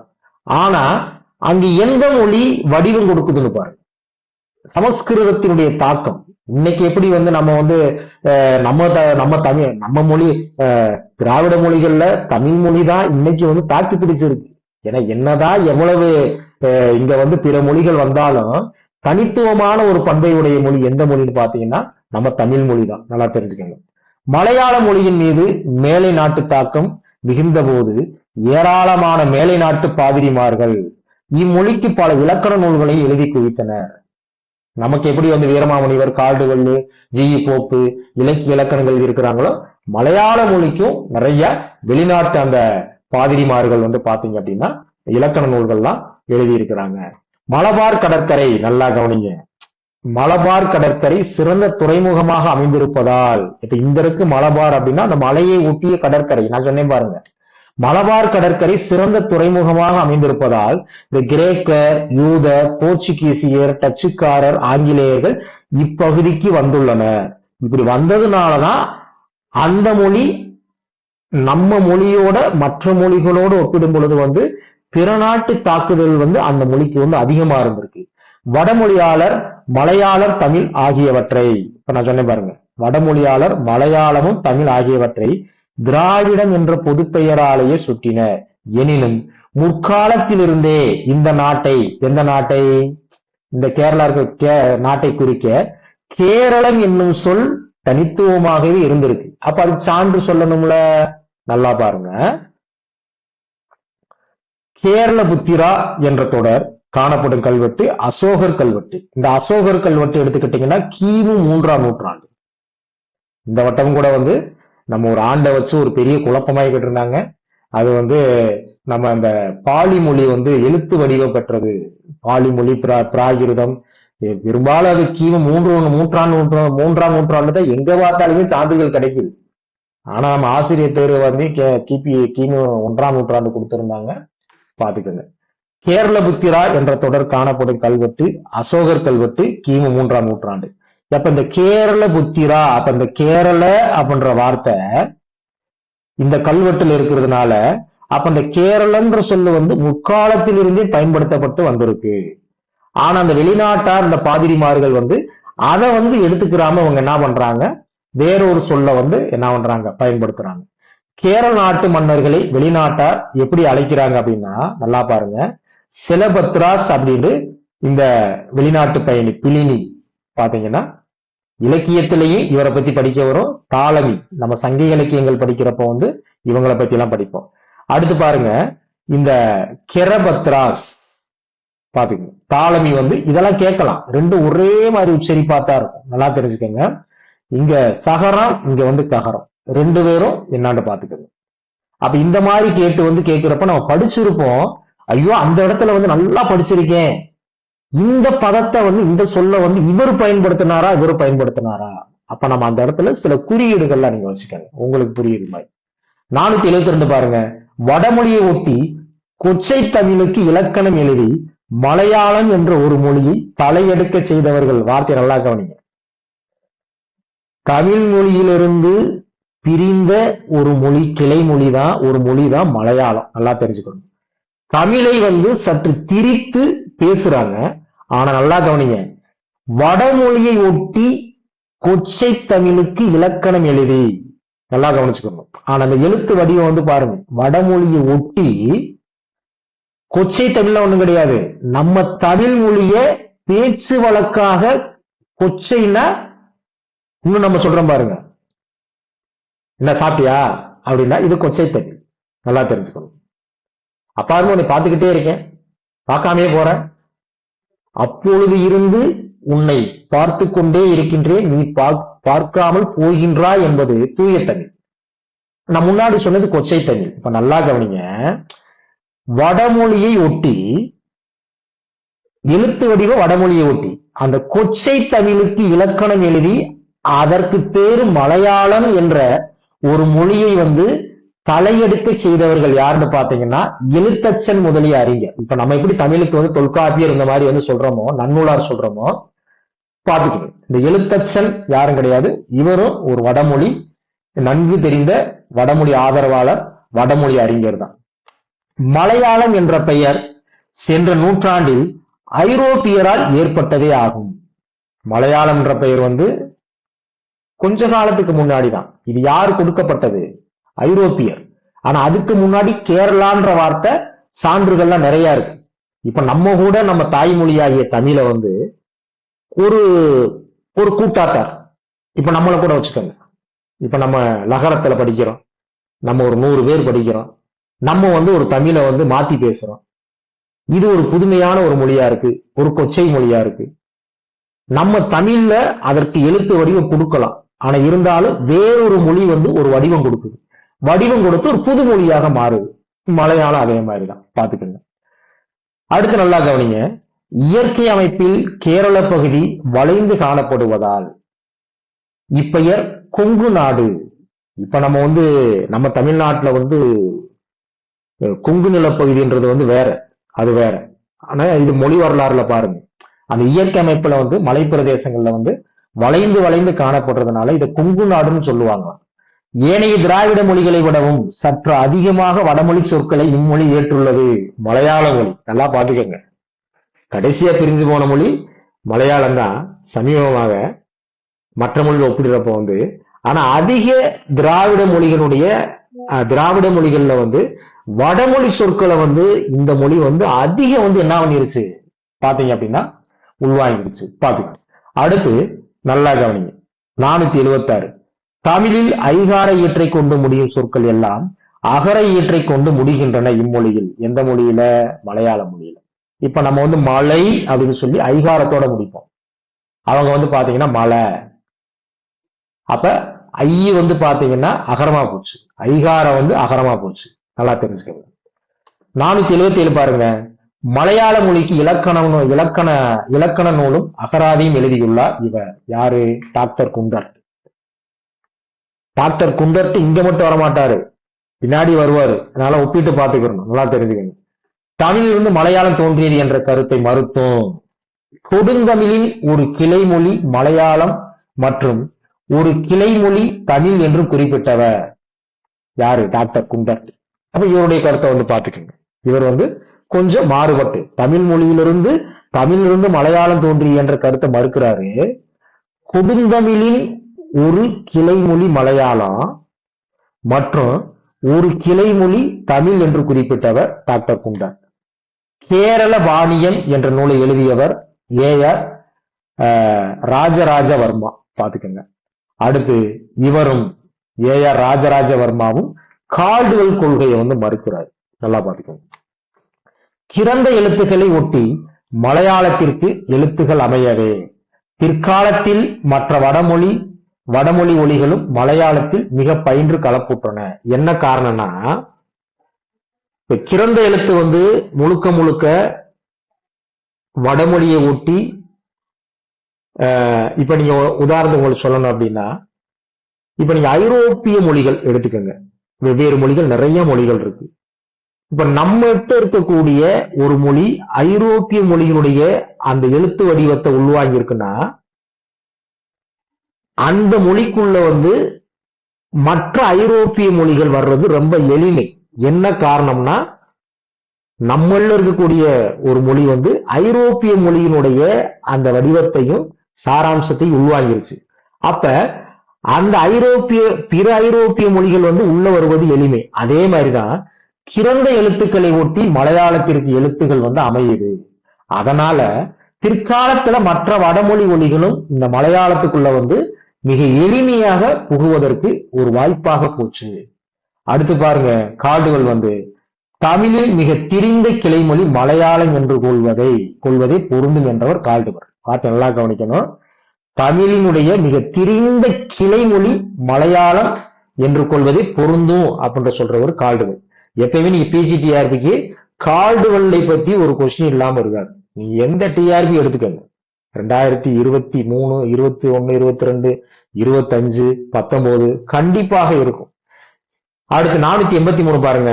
இன்றைய நிலையில் இலக்கிய வளத்திலும் படைப்பாற்றலிலும் திராவிட மொழி குடும்பத்தில் மிக உயர்ந்த இடத்தை இம்மொழி பெறுகிறது மலையாளம். இன்னைக்கு நீங்க வந்து ஒரு சினிமா துறைகளோட பாருங்க, ஒரு கலை படைப்புல பாருங்க, நீங்க கேரளாவில் வந்து ஒரு நுணுக்கமா இருக்கும். உண்மையிலே வந்து வரவேற்கக்கூடிய ஒரு சூழல்ல வந்து இருக்கும். அதான் பாருங்க. அடுத்து கன்னடம் பாருங்க. கர்நாடக மாநிலத்திலும் மராத்தி நாட்டின் தென்பகுதியிலும் இம்மொழி பேசப்படுகிறது கன்னடம். இதெல்லாம் கொஞ்சம் வேகமாய் படிச்சு போறேன், கொஞ்சம் ஒரு புரியக்கூடிய இடத்துல விளக்க சொல்றேன் பாத்துக்க. இந்த கர்நாடகம் எப்படி உருவாச்சுன்னு பாருங்க. கர்நாடகம் என்றும் கானரிஸ் என்றும் இம்மொழியை அழைப்ப கன்னடத்தை. கர்நாடகா என்ற வடசொல்லின் பிரிவுதான் கன்னடம் என்னும் பெயர் என்பவர்கள் வடநூலார். கர்நாடகா அப்படின்ற வடசொல்லுதான் பிரிந்து கன்னடமாக மாறி இருக்கின்றத வடநூலார் வந்து இதை வந்து சொல்றாங்க. கன்னடம் என்னும் சொல்லை திராவிட சொல்லாகவே கருதுகின்றவர். வார்த்தையை நல்லா கவனிக்கணும். இது வடமொழியிலிருந்து வரல, வடமொழிக்கும் இந்த கன்னடத்துக்கு சம்பந்தம் இல்லை, இது திராவிட மொழியிலிருந்து உருவான சொல்லுதான் அப்படின்றத வந்து டாக்டர் குண்டர்ட் வந்து என்ன பண்றாரு சொல்றாரு. கன்னட மொழியில 2 வகை உண்டு. ஒண்ணு என்னன்னா பழங்கன்னடம், புது கன்னடம். நல்லா தெரிஞ்சுக்கங்க. புது கன்னடத்தின் எழுத்து முறை இம்மொழியின் எழுத்து முறையை ஒட்டியது, தெலுங்கு மொழியோட எழுத்து முறையை வந்து ஒட்டியது. ஏன்னா கன்னடமும் தெலுங்கு கிட்டத்தட்ட வந்து பாத்தீங்கன்னா ஒன்றே ஒன்று அருகில் இருந்ததுதான். சரிங்களா, பாத்துக்கங்க. கன்னட மொழியின் ஒளியன்னா நான் ஏற்கனவே சொல்லியிருக்கேன், எழுத்து. அந்த கன்னட மொழியுடைய எழுத்துக்களை பற்றி ஆராய்ந்தவர் வந்து ஹச்சிஎஸ் பிலிகிரி அப்படின்றவர் வந்து ஆராய்ந்திருக்கிறாருங்க. நல்லா பாத்துக்கோங்க. அடுத்து இப்ப நான் இருக்க பாருங்க, இது பழங்கன்னட புது கன்னடங்க. இப்ப நீங்க அப்படியே பாருங்க. தேவாங்கா கன்னடம் கன்னட மொழியின் வட்டார வழக்குகளில் ஒன்று. இப்ப கன்னட மொழியை வந்து நம்ம ஏற்கனவே சொன்ன பாத்தீங்களா, அதை வந்து கொஞ்சம் கொச்சையாக பேசுறது, அதை பேச்சு வழக்கு போல பேசுறது, கொஞ்சம் வந்து திரித்து பேசுறது. அப்ப கன்னட மொழியின் வட்டார வழக்குகள் ஒன்றுதான் இந்த தேவாங்க கன்னடம். தமிழ்நாட்டில் உள்ள சின்னாலப்பட்டி அருப்புக்கோட்டை பகுதியில் வாழும் தேவாங்க செட்டியார் என்னும் பிரிவினர் பேசக்கூடிய கன்னடம் தான் இந்த தேவாங்க கன்னடம். தொன்மையான தமிழ் இலக்கியங்களில் இடம்பெறும் சொற்கள் பலவற்றை இன்னைக்கும் இந்த தேவாங்க கன்னடம் இன்றும் பேணி காக்கிறான், பாதுகாத்து வருகிறான். எப்படின்னு பாருங்க. இப்ப தமிழ்ல வெண்திங்கள், பார்த்து நல்லா கவனிங்க, வெண்திங்கள். அத தெளி திங்களு. இப்ப திங்கள்ன்றது நமக்கு தெரியும், தமிழ் சொல். திங்கள் அப்படின்னா நிலவு அப்படின்ற ஒரு பொருள் இருக்கு, மாதம் ஒரு பொருள் இருக்கு. அப்ப தெளி திங்களு இதுதான் வந்து என்ன ஆகுதுன்னா, அதாவது வந்து அந்த பேச்சு வழக்கு. நல்லா தெரிஞ்சுக்கணும். தேவாங்க கன்னடம். மொழி முதலில் தமிழ் பகர ஒளி வரும் இடங்களில் எல்லாம் கன்னடத்தில், வார்த்தை நல்லா கவனிக்கணுங்க, தமிழ்ல வந்து மொழிக்கு முதல்ல எங்கெல்லாம் பகர வருதோ கன்னடத்துல வந்து அந்த பகரத்திற்கு மாற்றாக எந்த ஒளியினை பயன்படுத்துறாங்க, எழுத்தை பயன்படுத்துறாங்க அப்படின்னா வடமொழி எழுத்தாக்கிய ஹகர. பாத்தீங்க, ஹகர வருதல் இயல்பு. ஆனால் இப்ப எதுக்கு இங்க சொல்றாங்கன்னு பாருங்க. கன்னடம் வேறு, தேவாங்க கன்னடம் வேறு. நல்லா தெரிஞ்சுக்கணும். பாத்தீங்க. அப்ப ஆனால் கன்னட மொழியின் வட்டார வழக்காகிய அந்த தேவாங்க கன்னடம் இருக்கு பாத்தீங்களா, கன்னடத்துல கூட தமிழிலிருந்து பிரிந்து போன கன்னடத்துல கூட பகரத்திற்கு பதிலாக ஹா பயன்படுத்துறாங்க வடமொழி எழுத்து. ஆனா கன்னடத்திலிருந்து பிரிந்து வந்த இந்த வட்டார வழக்காகிய இந்த தேவாங்க கன்னடத்துல மொழி முதலில் ககர ஒளி இக்கன்னடத்தில் கெட்டு விடுகிறது. வார்த்தை நல்லா கவனிக்கணும். தமிழ்ல பகரம் வர வேண்டிய இடத்துல ககரம் பயன்படுத்துறாங்க. ஆனா தேவாங்க கன்னடத்துல ககரம் ஒளி என்ன பண்ணிடுது, கெட்டு விடுகிறது. எப்படி கெட்டு விடுகிறது நல்லா பாருங்க. இப்ப தமிழ் அப்படின்ற தமிழ்ல பால் பா வந்துருச்சா, கன்னடத்துல வந்து பாவுக்கு பதிலா ஹா பயன்படுத்திருக்காங்களா, ஹாலு. தேவாங்க கன்னடத்துல நல்லா தெரிஞ்சுக்கங்க, எது கெட்டு விடுகிறது, அந்த ககரம் சொல்ற பாத்தீங்களா. அப்ப கெட்டதுக்கு அப்புறம் ஹாலுன்னு சொல்லாம ஆளுன்னு சொல்றாங்க. இது தேவாங்க கன்னடம். இதெல்லாம் ரொம்ப நான் உங்ககிட்ட சொல்றேங்க. நான் மொழி வரலாறு படிக்கிறப்பெல்லாம் வந்து நம்மகிட்ட படிக்கிறவங்க கூட ரொம்ப சொன்னாங்க, ஐயா நான் மொழி வரலாறை பார்த்து பயந்து நடுங்கினேன். இப்ப உங்களுடைய பாடப்பொருளை படிக்கிறப்ப ஆர்வமா இருக்கு மொழியை பத்தி தெரிஞ்சுக்கிறதுக்கு. நானும் படிப்பதற்கு முன்னாடி எனக்கு படித்த அந்த எனக்கு தெரிந்த மூத்த ஆசிரியர்கள்லாம் என்னை பயன்படுத்தினாங்க. மொழி வரலாறுனாலே ஐயோ அப்பா அது முடியவே முடியாதுன்னாங்க. இன்னைக்கு அதெல்லாம் படிச்சுட்டு இது ஒண்ணுமே கிடையாது, புரிஞ்சு படிச்சோம்னா ரொம்ப அவ்வளவு ஆர்வமா இருக்கு பாத்துக்கள். இப்ப நம்ம தேவாங்க கன்னடம் பார்த்தோமா, அடுத்து பாருங்க கவுடா கன்னடம் பாருங்க. கர்நாடக நாட்டின் தென்பகுதியிலையும் கர்நாடகத்தினுடைய தென்பகுதியிலையும் கூர்க்கு மாவட்டத்தில் உள்ள கவுடர்கள் பேசும் கன்னட மொழியின் நல்லா கவனிங்க ஒரு வட்டார வழக்கு மொழிதான் இந்த கவுடா கன்னடம். இது கன்னட மொழியிலிருந்து பல நிலைகளில் மாறுபடுகிறது. கன்னட மொழியிலிருந்து நல்லா கவனிக்கணுங்க, இந்த இந்த இடங்கள்லாம் பேசக்கூடிய ஒரு கன்னட மொழியினுடைய வட்டார மொழிதான் கவுடா கன்னடம். ஆனா இருந்தாலும் அந்த கன்னட மொழியிலிருந்து பல நிலைகள்ல வந்து மாறுபடுதான். நல்லா தெரிஞ்சுக்கங்க. கவுட கன்னடத்தை ஆராய்ந்தவர் கே குசலப்பா. நல்லா தெரிஞ்சுக்கங்க. கவுட கன்னட வட்டார வழக்கில் 14 உயிரொலிகள், அதுல வந்து குறில் வந்து 9, நெடில் வந்து பாத்தீங்க அப்படின்னா 5, மெய்யொலிகள் வந்து 22 ஒலிகளை கொண்டுள்ளது. கன்னட மொழியில் பேச்சு வழக்கம் பற்றி ஆராய்ந்தவர் வில்லியம் பிரைட் அப்படின்றவர் வந்து என்ன பண்ணியிருக்கிறாரு, ஆராய்ந்திருக்கிறாரு. அடுத்து பாருங்க படகா மொழி வந்து பாருங்க. படகா மொழி பேசுகின்ற மக்கள் இப்பகுதியில் பெரும்பான்மையாக உள்ளனர். நான் ஏற்கனவே சொல்லிட்டேன், இந்த தோடா மொழி, படகா மொழி, கோடா இதெல்லாம் வந்து பெரும்பாலும் நீலகிரி பகுதியெல்லாம் பேசுறாங்க. நீலகிரி, குன்னூர். படகா மொழியை கன்னட மொழியின் இப்ப நல்லா பாருங்க. இப்ப நீங்க இந்த இருக்கு புரிஞ்சுக்கிட்டீங்க அப்படின்னா ஒரு மொழியிலிருந்து அது அப்படியே வட்டார வழக்கு பேச்சு வழக்காக வரும் பொழுது வந்து அது அதுக்கப்புறம் வந்து ஒரு மக்கள் கூட்டத்தார் பேசக்கூடிய ஒரு தனி மொழியாக வந்து என்ன பண்ணிடுது, மாறிடுது. பாத்துக்கோங்க. படகா மொழியை கன்னட மொழியின் வட்டார வழக்காக மொழியியல் அதாவது வந்து ஒப்பியல் அறிஞர்கள் கருதி வந்தனர். இருந்தாலும் எனினும் தற்போது தனிமொழியாக கருதுகின்றனர். படகா மொழியை ஆராய்ந்த பேராசிரியர் யமுனோ வந்து நிறைய மொழியை ஆய்வு செஞ்சிருப்பார். படகர்களின் மொழி கன்னட மொழியோடு நெருங்கிய தொடர்புடையது என்றும் தெளிவுபடுத்துகிறார் இவர். யாரு? யமுனோ. படகா மொழியை விரிவாக ஆராய்ந்துள்ளார் டாக்டர் எஸ் அகத்தியலிங்கம். பாத்துக்கங்க. அடுத்து துளு மொழி பாருங்க.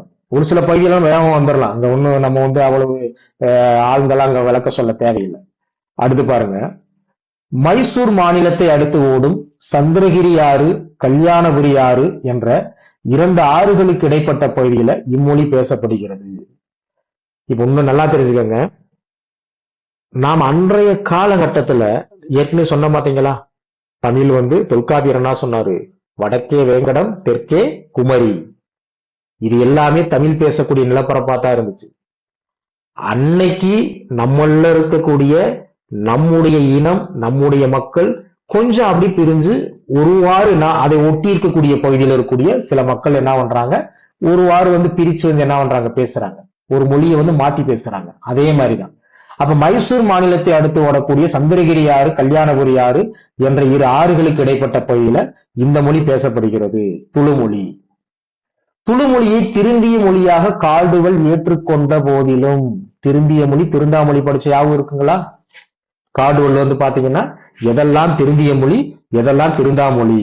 அப்ப அந்த இடத்துல நீங்க பாருங்க, திருந்திய மொழிகள் 6ல வந்து தமிழ், தெலுங்கு, கன்னடம், மலையாளம், துளு, குடகு. காடுகள் திருந்திய மொழி சொல்லியிருப்பாரு. இப்ப நல்லா பாருங்க, துளு மொழியை திருந்திய மொழியாக காடுகள் ஏற்றுக்கொண்ட போதிலும் வரி வடிவமோ இலக்கிய வளமோ இதில் கிடையாது. வார்த்தையை நல்லா கவனிக்கணுங்க. அவர் வந்து திருந்திய மொழியா வந்து சொல்றாரு. ஏன் சொன்னாரு? திருந்திய மொழிக்கு அவர் என்ன சொல்றாரு? வரி வடிவமும் இலக்கிய வளமும் இருக்கா திருந்திய மொழி. அப்ப இங்க வந்து வார்த்தை நல்லா கவனிக்கணும். உண்டு, ஆனால் அதிகமாக கிடையாது. வார்த்தை நல்லா கவனிங்க. இலக்கிய வளம்லாம் இருக்குங்க, வரி வடியும் இருக்குங்க. ஆனா மற்ற மொழிகளும் ஒப்பிடுறப்போ வந்து சொல்ற அளவுக்கு கிடையாது. ஏதோ பெயரளவுல இருக்கு. அதுதான். துளு மொழிக்கு இலக்கணம் எழுதியுள்ளார் இவர் பேராசிரியர் ஜே பிரிகல். துளு மொழிக்கு இவர் துளு ஆங்கில அகராதி, முக்கியமானது, 1856ல துளு ஆங்கில அகராதி. அதுக்கப்புறம் பாத்தீங்கன்னா ஆங்கில துளு அகராதி 1888ல. இப்ப நம்ம இதெல்லாம் படிச்சிருப்போம். இப்ப இந்த இடத்துல வந்து மாணவர் எல்லாம் படிச்சிருப்போம். நம்ம வந்து இதெல்லாம் நம்ம தேர்வுல ஞாபகம் இருக்கும். ஆனா நம்ம எப்படி சோதனை செய்வாங்க தெரியுங்களா? இதை எல்லாரும் படிச்சிருப்போம். ஆனா ஆண்டுகள் வந்து ரொம்ப நுணுக்கமா சில பேர் ஞாபகம் வச்சிருக்க மாட்டாங்க. இந்த ஆண்டுகளை கொண்டு வந்து கேட்கிறப்பதான் நம்ம ஒரு மதிப்பெண்கள் வந்து நம்முடைய வேலையை வந்து தீர்மானிக்கக்கூடியதா இருக்கும். நல்லா தெரிஞ்சுக்கோங்க. அடுத்து, துளு மொழியில் பல ஆய்வுகளை மேற்கொண்டவர் எல் வி ராமசாமி. துளு மொழிக்கு பேரகராதி, அதான் லெக்சிகன், பேரகராதி ஒன்றினை தயாரித்தவர் பேராசிரியர் உபாத்தியாயா. பாத்துக்கோங்க. அடுத்து, குடகுண்டாலும் ஒண்ணுதான். எழுத்தும் இலக்கிய வளமும் இல்லாமல் வழக்கு அளவிலேயே நின்று நிலவும் மொழி எதுன்னு பாத்தீங்கன்னா இந்த குடகு மொழி. 2003ல கேட்டிருக்கிறாங்க. குடகு மொழியை ஆராய்ந்தவர் தமிழோடு கேண்மைன்ற நட்பு, இத்தமிழோடு நெருங்கிய ஒரு நட்பு உடையது என்று கூறியவர் மோக்லின். குடகு மொழியின் இலக்கணங்களையும் பல பாடல்களையும் எழுதி வெளியிட்டவர் மேஜர் கோல். ஒரு பெண், இதெல்லாம் வந்து பொதுவான கருத்து, நீங்க படிச்சுக்கிறது. ஒரு பெண் வந்து பல ஆடவர்களை வந்து மணந்து கொள்ளும் வழக்கமும் குடகு மக்களிடம் இருப்பதாக இவர் குறிப்பிடுகிறார். AC Parnell. குடகு மொழியின் உயிரொலிகளை விரிவாக ஆய்ந்துள்ளார். யாருன்னு பாத்தீங்கன்னா எமனோ. பாத்துக்கோங்க. அடுத்து 515 பாருங்க. நீலகிரியில் வாழும் பழங்குடி மக்களான தோடர்கள் பேசக்கூடிய மொழிதான் இந்த தோடாமொழி. 7 வந்து தோடாமொழி பாருங்க. கிபி 1837 இந்த தோடான கரெக்ட் தான். கோடா மொழியை ஆய்ந்து திராவிட மொழியோடு தொடர்புடையது என்று குறிப்பிட்டவர் பெர்னாட். இதற்கு கோடா கிடையாது, தோடான்னு கொஞ்சம் மாத்திக்கங்க. சரி, அடுத்து இதுல ஒரு கருத்து பாருங்க. இவங்க எப்படி இந்த இனம் வந்து அழிஞ்சிச்சு அப்படின்னா, நல்லா பாருங்க. போதைப் பொருள் பழக்கத்தாலும் பெண் குழந்தை பிறந்தவுடன் கொன்றுவிடும் பழக்கத்தாலும் இந்த தோடாமொழி பேசக்கூடிய மக்களுடைய எண்ணிக்கை வந்து குறைந்து விட்டனர் என்று சொன்னவர் யாருன்னா கால்டுவெல். தோடர்கள் பற்றி ஆராய்ந்து, நல்லா கவனிங்க, 770 பக்கங்கள் தோடாஸ் என்னும் நூலை வெளியிட்டவர் யாருன்னு பாத்தீங்கன்னா WH ரிவர்ஸ் அப்படின்றவர். நல்லா தெரிஞ்சுக்கங்க. அடுத்து பாருங்க, இதெல்லாம் வந்து அந்த தோடாமொழிக்கே உரிய என்னது தனி சிறப்பாக குறிக்கக்கூடிய சில உச்சரிப்புகள். நல்லா தெரிஞ்சுக்கோங்க. இது தமிழ்ல கொடுத்திருக்கோம். இச்சு, சி, இத்து, இந்த மாதிரி வந்து பாத்துக்கோங்க. இதனை தோடாமொழிக்கே உரிய தனி சிறப்பாக குறிப்பிடுகின்றவர் டாக்டர் ஜி.இ. போப். நல்லா தெரிஞ்சுக்கிறணும். இந்த ஜி.இ. போப்பு, வீரமாமுனிவர், இவங்கெல்லாம் நம்ம நினைச்சே பார்க்க முடியாத அளவுக்கு ஒரு துறைக்குள்ள வந்து இருந்திருப்பாங்க. பாத்துக்கோங்க.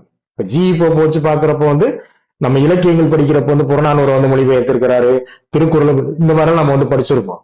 தோடா மக்களின் தொன்மையான மொழி பழங்கன்னடம் என்று கூறியவர் டாக்டர் ஜி.இ. போப். இவரும் இலக்கண நூல் எழுதியிருக்கிறாருங்க. சமயங்கள் வளர்த்த தமிழ்ல இவரை பத்தி நம்ம வந்து சொல்லியிருக்கோம். பாத்துக்கோங்க. அடுத்து 521 பாருங்க. தோடர்களோடு நெருங்கியுள்ள முக்கியமான கருத்து, தோடர்களோடு நெருங்கியுள்ள கோடர் படகர் போன்றோர் கூட தோடா மொழியை புரிந்து கொள்ள முடியா வண்ணம் உள்ளது. ஏன்னா நெருங்கி இருக்கிறவங்களே அந்த மொழியை பத்தி புரிஞ்சுக்கிற முடியல, அதோட ஒளியன்களை பற்றியும் அவங்க பேசக்கூடியதை பத்தி புரிஞ்சுக்கிற முடியல. மலையாள மொழியை போல் இன்றி, வார்த்தையை நல்லா கவனிங்க, இதெல்லாம் கேள்வி.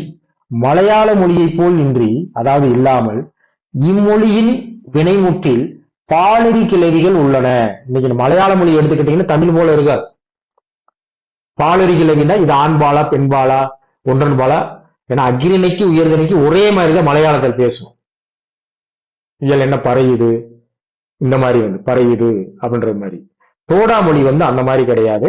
வினைமுற்றுல வந்து இது ஆண்பாலா பெண்பாலா என்னன்றதை வந்து கண்டுபிடிக்கக்கூடியதும் தோடா மொழியில இருக்கு. தோடா மொழியின் இலக்கண அமைப்புகள் பல பல பழந்தமிழரோடு நெருங்கிய உறவு கொண்டுள்ளன. இலக்கிய அமைப்புகள் பல வந்து பாத்தீங்கன்னா பழந்தமிழோடு நெருங்கிய உறவு வந்து கொண்டுள்ளன. அடுத்து முக்கியமான பாருங்க 524 பாருங்க. இந்த இரு இற்று ஆகிய ஒளி வேறுபாடு ஏனைய திராவிட மொழிகளை விட தோடா மொழியில் மிக தெளிவாக உள்ளதா. நல்லா தெரிஞ்சுக்கங்க. இப்ப நீங்க தமிழ்ல வந்து நம்ம தாய்மொழி தமிழ்ன்றதுனால பார், நாட்டுப்பற்று அப்படின்னு நம்ம சொல்லுவோம். இதே இது நம்ம தமிழ் படிக்கக்கூடிய ஆரம்பத்துல தமிழ் கற்றுக்கொள்ளக்கூடியவங்க இந்த இறுக்கும், அதாவது வந்து இந்த உரசொலிக்கும் இற்று ஆடொலி இருக்கு பாத்தீங்களா, இந்த இற்றுக்கு வேறுபாடு தெரியாது. ரெண்டையும் ஒரே மாதிரி உச்சரிப்பாங்க. இங்க அதே மாதிரிதான் பாருங்க. இந்த இரு இற்று ஆகிய ஒளி வேறுபாடு ஏனைய திராவிட மொழிகளை விட தோடா மொழியில வந்து மிக தெளிவாக உள்ளதாம். அடுத்து பாருங்க கோடாமொழி. தோடா வேறு கோடா வேறு. நீலகிரி மலைப்பகுதியில் வாழும், இதற்கு வாழும் போட்டுக்கோங்க, வாழும் கோடர் இனத்தவரால் பேசக்கூடிய மொழிதான் இந்த கோடாமொழி. கோடாமொழி கன்னட மொழியின் கொச்சை மொழி போல் காட்சியளிப்பதாக குறிப்பிட்டவர் கால்டுவல். ஏன்னா அவர் திருந்திய மொழி திருந்தாமொழிக்குள்ள வந்து இந்த மொழிகளை சொல்றாரு. அப்ப இவருடைய ஒப்பாய்வுல வந்து இந்த கருத்தை பதிவு செய்கிறார். எனினும் கோடாமொழி தனிமொழி என்று நிறுவப்பட்டுள்ளது. கோடாமொழியை விரிவாக இவர் ஆய்ந்துள்ளார். யாரு? யமுனா வந்து ஆய்ந்துள்ளார். அடுத்து பாருங்க இருளாமொழி பாருங்க. நீலகிரி மலைப்பகுதியில் வாழும் இருளர்கள் என்னும் பழங்குடி மக்கள் பேசக்கூடிய மொழிதான் இந்த இருளாமொழி. ஆனைமலை பகுதியில் வாழும் இருளர்களை இவ்வாறு கூறுவர். நல்லா தெரிஞ்சுக்கோங்க. நம்ம எப்படி வந்து அங்க வந்து தேவாங்க கன்னடம், கவுட கன்னடம் அந்த மாதிரி சொன்ன பாத்தீங்களா, அதே மாதிரி இந்த இருளர் மொழியிலேயே அவங்க பேசக்கூடிய அந்த பகுதியை வச்சு அங்க வந்து சில வேறுபாடுகள் சொல்றாங்க. என்னன்னு பாருங்க. ஆனைமலை பகுதியில் வாழும் இருளர்களை இவ்வாறு கூறுவர், அதாவது வந்து பட்டக்காடை இருளர்கள். நீலகிரியில் வாழும் இருளர்களை இவ்வாறு கூறுவர், மலை தேச இருளர்கள். இருளர் மக்களை பற்றி விரிவாக ஆய்ந்துள்ளவர் யாருன்னு பாத்தீங்கன்னா கமில் சுவலவில். இருளாஸ் ஆப் தி ப்ளூ மவுண்டைன் என்று இருளர்கள் பற்றி நூலை எழுதியவர் வந்து கமில் சுவலவில் வந்து எழுதியிருக்கிறாரு. இருளா மொழியை ஆய்வு செய்துள்ளோரில் குறிப்பிடத்தக்கவர்கள் யாருன்னு பாத்தீங்கன்னா இந்த ஜெரார்ட் எப் டிப்ளோப் அப்படின்றவரும், ரெண்டு வந்து பாத்தீங்கன்னா ஆர் பெரியாழ்வார்.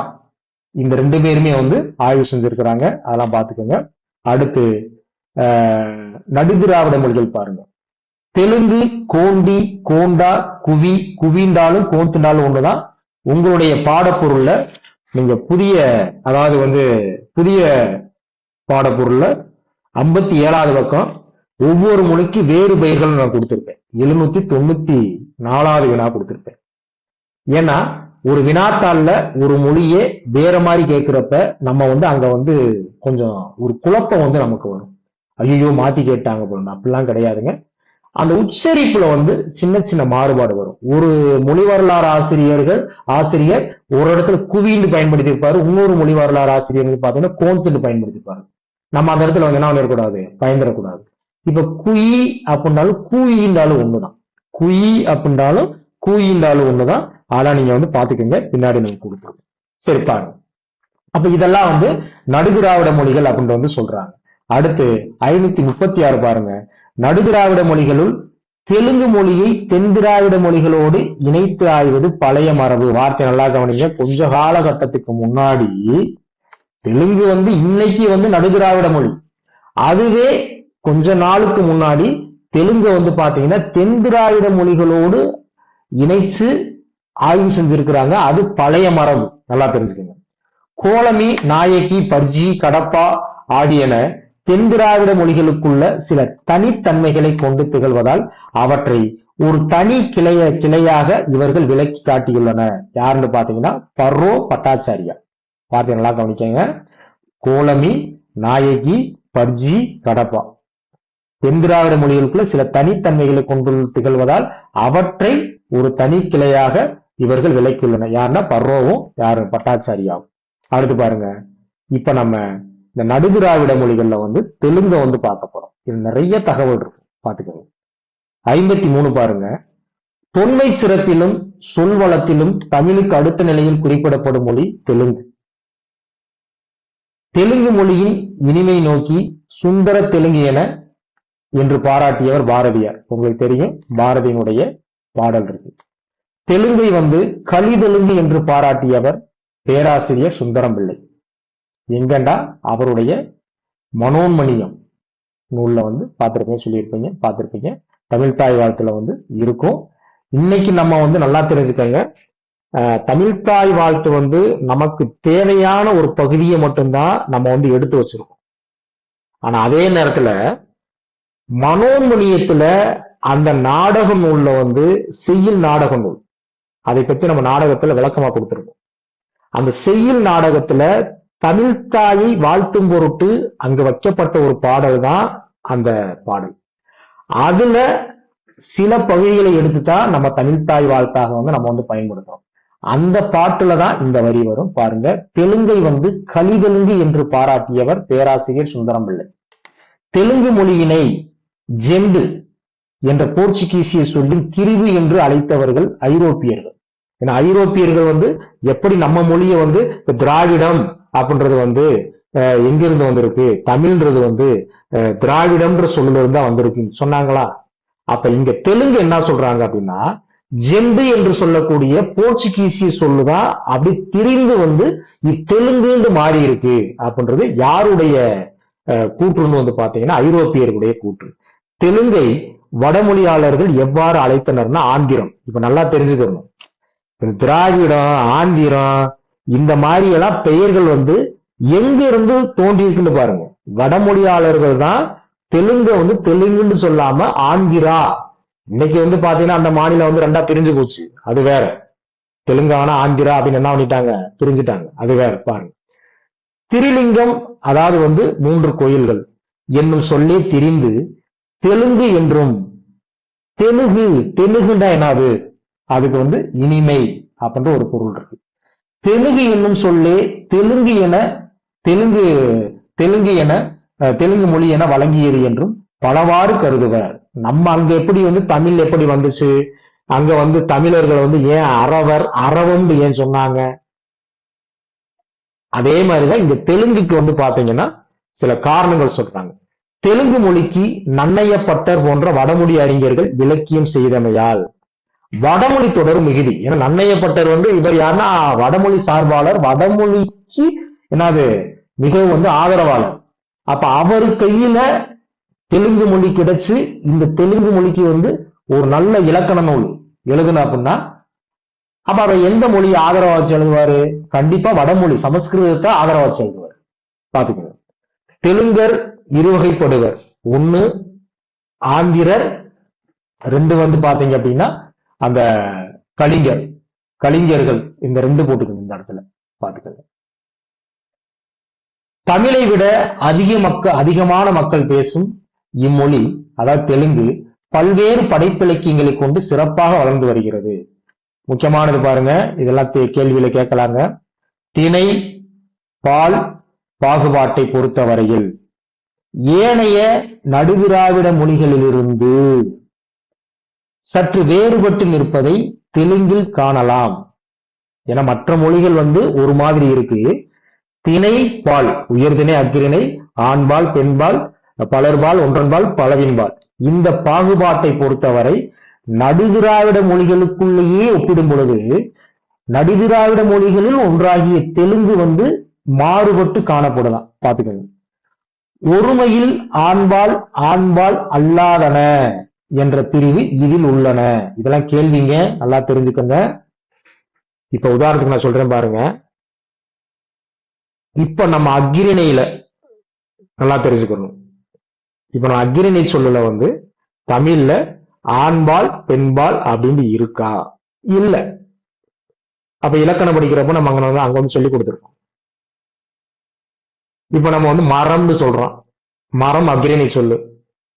இப்ப மரத்துல வந்து ஆண்பால் பெண்பால் இருக்கா? இல்ல. நீங்க ஒரு கேள்வி கேட்கலாம், அக்ரிணியில வந்து கோழி சேவல் இருக்கு இல்லையா? அப்ப கோழிண்டா அது பெண்ணையும், சேவல் அப்படின்னா அப்படிலாம் கிடையாது. அங்கேயும் ஒரு அழுத்தமான ஒரு இலக்கணம் இருக்கு. தமிழ்ல வந்து நல்லா தெரிஞ்சுக்கணும், அக்கிரணை சொற்கள்ல வந்து ஆண்பால் பெண்பால்லாம் கிடையாது. இருந்தாலும் சில அக்கிரணை பெயர்களை வந்து அவங்க வந்து வேறுபடுத்துறதுக்காண்டி வந்து என்ன பண்றாங்க, நம்ம தமிழ்ல வந்து இப்ப யானை வந்து ஆண் யானையை வந்து பாத்தீங்க அப்படின்னா களிருண்டும், பெண் யானையை வந்து பாத்தீங்கன்னா பிடின்னு சொல்லுவாங்க. ஆனா அதே நேரத்துல வந்து அந்த விகிதி எல்லாம் அங்க கிடையாது பாலை உணர்த்துவதற்கு. இங்க நல்லா கவனிங்க, இந்த ஒருமையில வந்து ஆண்பால் ஆண்பால் அல்லாதன, இப்ப நம்மள அப்படி இருக்கா?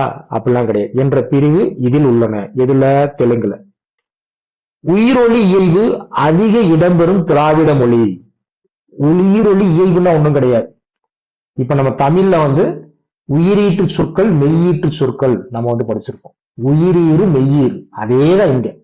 உயிரெழுத்த வந்து இறுதியாக அதோட இயல்பு ஒற்றுமையாக உடைய சொற்கள் வந்து பாத்தீங்கன்னா இடம்பெறும் திராவிட மொழி வந்து தெலுங்கு. 2019 வந்து இது கேட்கப்பட்ட வினா, பாத்துக்கங்க. தெலுங்கு மொழியின் வினையடிகளை விரிவாக ஆராய்ந்துள்ளார் இவர். யாரு? BH கிருஷ்ணமூர்த்தி. இப்ப நீங்க மொழி வரலாறு படிக்கிறப்போ உங்களுக்கே தெரியும், கடந்த காலங்களில் நீங்க மொழி வரலாறு படிச்சிருப்பீங்க. இந்த வினாக்கள்லாம் எங்க இருந்து கேட்டிருக்காங்கன்னு நீங்க தெரியாம படிச்சிருப்பீங்க. நம்முடைய பாடப்பொருளை படிக்கிறப்ப நீ எந்த வருட வினாவை எடுத்தாலும் எல்லாமே இதுல இருக்கும். இப்ப கேட்ட வினாம இருக்கணும், 2025 வினாம இருக்கணும், நம்ம மெட்டீரியல் இருக்கும். அது என்ன காரணம் அப்படின்னா, நம்ம எல்லா மூல நூலையும் தொகுத்து மிக நேர்த்தியாக வச்சதுனால. நீங்க 2021 22 டிஆர்பி எடுத்துக்கோங்க, 19 எடுத்துக்கோங்க, 17 எடுத்துக்கோங்க. 17 எல்லாம் கடுமையான ஒரு வினாத்தாள், அதெல்லாம் இங்க வந்து அப்படியே இருக்கும், பாத்துக்கலாம் நீங்க வந்து. அடுத்து வந்து பாருங்க, 2 வந்து கோண்டி. கோண்டுவனம் என்று அழைக்கப்படும் நடு இந்திய காடுகளில் வாழ்வோர் இம்மொழி பேசுகின்றனர். கோண்டி மொழி. கோண்டி மொழி பேசுவோர் தங்களை இவ்வாறு அழைக்கின்றனர், கோயிதோர். கோண்டி மொழி பேசுவர்களிடையே 12 பிரிவுகள் உள்ளதாக குறிப்பிட்டவர் கால்டுவல். கோண்டி மக்களை பற்றிய பல செய்திகளை வங்காள மக்களின் வரலாறு, அதாவது வந்து பாத்தீங்கன்னா எத்னாலஜி ஆஃப் பெங்கால், மைய மாநில அரசுகளின் இதழ், கெசட்டர் ஆஃப் தி ஜெனரல் புரோவிசஸ் என்ற நூல்களில் எழுதியவர் யாருன்னு பாத்தீங்கன்னா பேராசிரியர் கோலனஸ் டால்டன் அப்படின்றவர் எழுதியிருக்கிறாரு. கோண்டி மொழிக்கு இலக்கணம் எழுதியவர்கள் இவர்கள் யாருன்னா ஜேடி டிரிபெர்கு, அதுக்கப்புறம் சிவி செனிவிக்ஸ் அப்படின்றவர், இவங்கெல்லாம் எழுதியிருக்கிறாங்க. அடுத்து 557 பாருங்க, கோண்டி மொழி பற்றி விரிவாக ஆராய்ந்தவர்கள் பேராசிரியர் ஆபிரகாம் லிண்டோ, ஏஎன் மிட்ஸ்டல் அப்படின்றவர் ஆராய்ந்திருக்கிறாங்க. அடுத்து குவி அல்லது கோந்து, குவி அல்லது கோந்து. இப்ப இந்த பகுதிகள்லாம் நீங்க பொதுவாகவே வாசிச்சாலே புரியுங்க. நான் ரொம்ப நேரத்தை வந்து இதுல நான் செலவழிக்க விரும்பல. இந்த நேரத்தை வந்து நான் கொஞ்சம் கடினமான பகுதியில வந்து நான் விளக்க சொல்றேன். இதெல்லாம் வந்து அம்மா நீங்க படிச்சுக்கிறலாம்ல, இந்த புதிதாக வந்தவங்ககிட்ட நான் கேட்கிறேன். ஏன்னா இதெல்லாம் வந்து யாரு என்ன எழுதுனாங்க அந்த மாதிரி விளக்கங்கள் தான் இருக்கும். இதை நீங்க கொஞ்சம் பாத்துக்கோங்க. நம்ம இங்க ரொம்ப நேரத்தை செலவழிக்க வேண்டாம். இதுல புரியல அப்படின்னா நீங்க வந்து நம்ம குழுவுல வந்து கேளுங்க. ஏன்னா பின்னாடியும் நம்ம ரொம்ப விளக்கம் சொல்லக்கூடிய பகுதிகள்லாம் இருக்கு. இதை எதுக்கு நான் வந்து பொறுமையா வாசிக்கணும், நீங்க வாசிக்கோங்க. அதனால நீங்க வடதிராவிட மொழிகள் வரைக்கும் நீங்க படிங்க. இன்னொன்னுங்க, நம்முடைய மெட்டீரியலை வந்து நீங்க படிக்கிறப்ப 80% சுயமா படிக்கிறது மாதிரிதான் நம்ம பாடப்பொருள் வச்சிருக்கோம். அதுக்கு என்ன காரணம் அப்படின்னா, நிறைய படிக்கணும், எல்லாத்தையுமே நாங்க வந்து விளக்கம் சொல்லிக்கிருந்தேன்னா இது பல நாள் வந்து இழுத்துக்கிட்டே போயிடும். அதனாலதான் மற்ற பயிற்சி நிறுவனங்கள்ல வந்து அவங்க மெட்டீரியல் வெளியில போனாலும் அவங்க ஏதாச்சும் விளக்கம் சொன்னா தான் படிக்க முடியும். நம்ம மெட்டீரியல் அப்படி கிடையாதுங்க. 80% நீங்க சுயமா படிக்கிற மாதிரி எல்லா இடத்துலயும் வெளிப்படையாக விளக்கம் சொல்லியிருக்கேன். எந்த இருக்கு உங்களுக்கு ஒரு ஐயம் வருதோ அந்த ஐயத்துக்கு அந்த இருக்கு ஒரு விளக்கம் இருக்கும். ஏன்னா அந்த ஐயம்லாம் எனக்கு ஏற்பட்ட ஐயம் பாத்துக்கோங்க. அதனால இதெல்லாம் நீங்க வந்து தொடர்ந்து வந்து படிங்க, ரொம்ப எளிமையா தான் இருக்கும். இந்த பக்கம் 44வது பக்கம் மட்டும் கொஞ்சம் மாத்திக்கங்க. இந்த மூணாவது தலைப்பு வந்து பாத்தீங்க அப்படின்னா இந்த இடத்துல மன்னிக்கணும், 2வது தலைப்பு வந்து குரூப் மொழின்னு போட்டுக்கோங்க. குரூப் மொழின்னு போட்டுக்கோங்க. தலைப்பு வந்து மீண்டும் அதே தலைப்பு வந்திருக்கு. 2வது தலைப்பு குரூக்கு, 3வது மால்டோ. அப்படி நீங்க படிச்சு வந்தீங்கன்னா ரொம்ப அழகா இருக்கும் நீங்க படிக்கிறப்ப வந்து. இப்ப நான் வந்து இங்க வந்து ஆரம்பிக்கிறேன். அதாவது வந்து ஆய்வு மேற்கொண்ட அறிஞர்கள். நான் ஏற்கனவே சொன்னேன், நீங்க ஒரு இடத்துல வந்து கால்டுவெல்ல பத்தி படிச்சிருப்பீங்க. ஒரு புரிதலுக்கு வந்து இந்த தகவல்லாம் நம்ம வந்து தெரிஞ்சுக்கிறோம். இதுவும் ரொம்ப எளிமையா தான் இருக்கும். இருந்தாலும் வந்து நான் வந்து அதை வந்து விளக்கம் வந்து வேகமாகவே சொல்றேன். நான் வந்து பாத்துக்கிறேன் பாருங்க. ஆய்வு மேற்கொண்ட அறிஞர்கள் கால்டுவெல் பாருங்க. திராவிட மொழிகளின் ஒப்பியல் ஆய்வின் தந்தை கால்டுவெல். இந்திய மொழிகளில் திராவிட மொழிகள் ஒரு தனி குடும்பத்தை சார்ந்தவை என்றும் அவை இந்தோ ஐரோப்பிய மொழிகளோடு தொடர்புடையவை அல்ல. நல்லா தெரிஞ்சுக்கணுங்க, வார்த்தையை நல்லா கவனிங்க. இந்திய மொழிகள்ல வந்து நீங்க திராவிட மொழிகளை வந்து பிரிக்கிறப்ப, நீங்க இந்திய மொழிகளை பிரிக்கிறப்ப கூட நீங்க வந்து 4 வகையா பிரிச்சிருப்போம். அதுல இந்தோ ஐரோப்பிய மொழிகள் தனியா இருக்கும், திராவிட மொழிகள் வந்து தனியா இருக்கும். இந்தோ ஐரோப்பிய மொழிகள்னா என்னன்னா நல்லா தெரிஞ்சுக்கோங்க. இந்திய மொழிகளும் ஐரோப்பிய மொழிகளும் அந்த சேர்ந்த ஒரு கலவையைத்தான் இந்தோ ஐரோப்பிய மொழிகள்னு சொல்லுவோம். ஆனா கால்டுவெல் என்ன சொல்றாரு பாருங்க, ஒரு அழகான கருத்தை வைக்கிறாரு பாருங்க. இந்திய மொழிகளில் திராவிட மொழிகள் ஒரு தனி குடும்பத்தை சார்ந்தவை என்றும் அந்த திராவிட மொழிகள் இந்தோ ஐரோப்பிய மொழிகளோடு தொடர்புடையவை அல்ல என்று நிறுவியவர் கால்டுவெல். தென்னிந்தியாவில் உள்ள திருந்திய மொழிகள் தமிழ், மலையாளம், தெலுங்கு, கன்னடம், இங்க நல்லா தெரிஞ்சுக்கங்க, ஆகிய மொழிகளோடு சில பண்படாத மொழிகளை திராவிட இனத்தோடு உறவுடையன என்று விளக்கியவர் கால்டுவெல். இங்க ஒண்ணு நீங்க குழம்ப வேண்டாம், திருந்திய மொழி திருந்தா மொழி. கால்டுவெல் வந்து என்ன பண்றாரு, எழுத்து வடிவமும் இலக்கிய வளமும் இருந்துச்சுன்னா அது திருந்திய மொழி, இது ரெண்டுமே இல்லை அப்படின்னா திருந்தா மொழி. அப்ப இவருடைய ஆய்வு எப்படின்னா இப்படித்தான். தென்னிந்தியாவில் திருந்திய மொழிகள் தமிழ், மலையாளம், தெலுங்கு. நீங்க ஒரு கேள்வி கேட்கலாம், ஐயா அந்த இடத்துல வந்து 6 மொழி சொன்னார் இல்லைங்கய்யா, இந்த இடத்துல 4 தான் சொல்றாருன்னா அப்படி கிடையாதுங்க. கால்டுவெல் வந்து தன்னுடைய ஒவ்வொரு ஆய்வுலையும் முத ஆய்வு செய்யறப்போ வந்து திருந்திய மொழி 4ன்றாரு, அதுக்கப்புறம் மறுபடியும் ஒரு 2 மொழியை சேர்க்கிறாரு. திருந்தா மொழின்றப்போ வந்து முதல்ல ஒரு எண்ணிக்கையை சொல்றாரு, அதுக்கப்புறம் 2 மொழியை சேர்க்கிறாரு. ஆய்வு செய்ய செய்ய சில தரவுகள் கிடைக்க அந்த மாற்றங்கள் வந்து ஏற்படுது. அது மாதிரி ஆவச்சுக்கணும். அடுத்து நல்லா கவனிங்க. சித்திய மொழிகள் என்னும் வெளிநாட்டு மொழிகளுடன் திராவிட மொழிகள் தொடர்புடையன என்பதையும் நிலைநாட்டி தம் ஆய்வினை 1856 வந்து நூலாக வெளியிட்டார் கால்டுவெல். திராவிட மொழிகளின் ஒப்பிலக்கணம். 636 பாருங்க. கால்டுவெல் போன்றே சித்திய மொழிகள் திராவிட மொழிகளுடன் உறவுடையன என்று நிறுவ முயன்றவர்கள் மார்க்ஸ், முல்லர், எக்கோ, கிரேட்டர் என கால்டுவெலுடைய கொள்கையை வச்சு இவங்களும் சொல்றாங்க. நல்லா தெரிஞ்சுக்கங்க.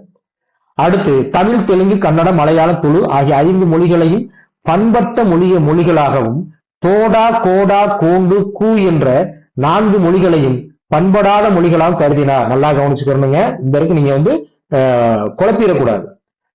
நான் ஏற்கனவே சொன்னேன் பாருங்க.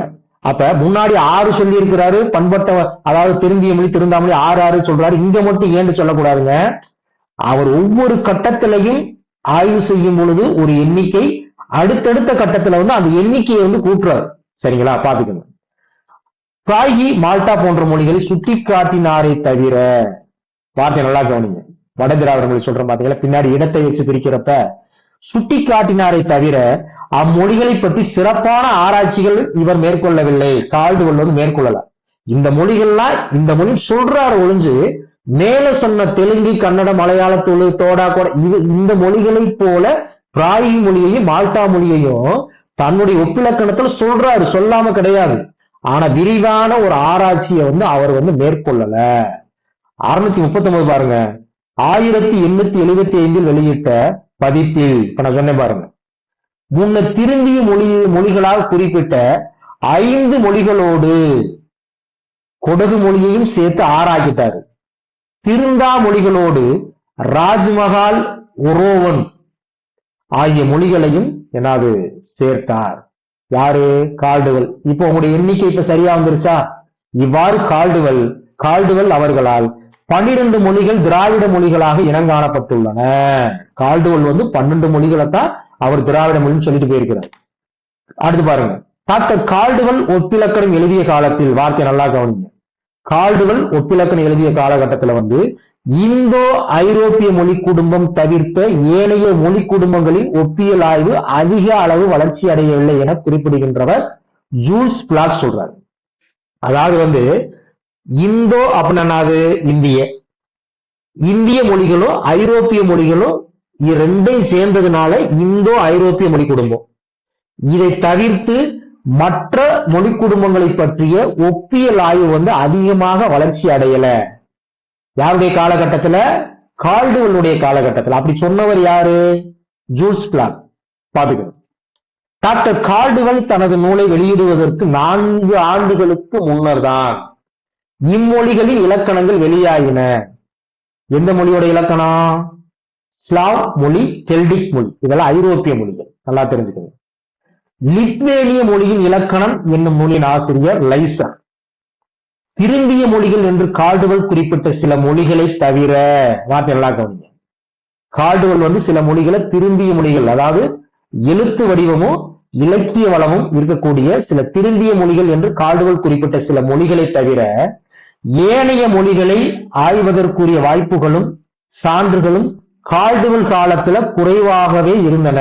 ஏன்னா அவருடைய காலகட்டத்தில் இன்னைக்கு இருக்கிற மாதிரி நவீன வசதிகளோ அடுத்து அவருடைய காலகட்டத்திற்கு பின்னாடி வந்திருக்கக்கூடிய சில மொழிகளை பற்றிய சில ஆய்வுகளுக்கு வந்து நுட்பமான வசதிகளோ கால்டுவெல் காலத்துல இல்ல. இவ்வாறு ஒப்பியல் ஆய்வும், வார்த்தை நல்லா கவனிங்க, ஒப்பியல் ஆய்வும் ஒளியியல் ஆய்வும் மிக பின்தங்கிய காலத்தில் குறைந்த வசதிகளோடு சிறந்த ஆய்வினை இவர் மேற்கொண்டு தன் ஆய்வுக்கு டாக்டர் பட்டம் பெற்றவர் யாரு? கால்டுவெல். பாத்துக்கோங்க. அடுத்து கால்டுவெல் அவர்களுடைய ஆய்வு பெரும்பாலும் மீனாட்சி சுந்தரனார் வந்து என்ன கருத்து சொல்றாரு பாருங்க.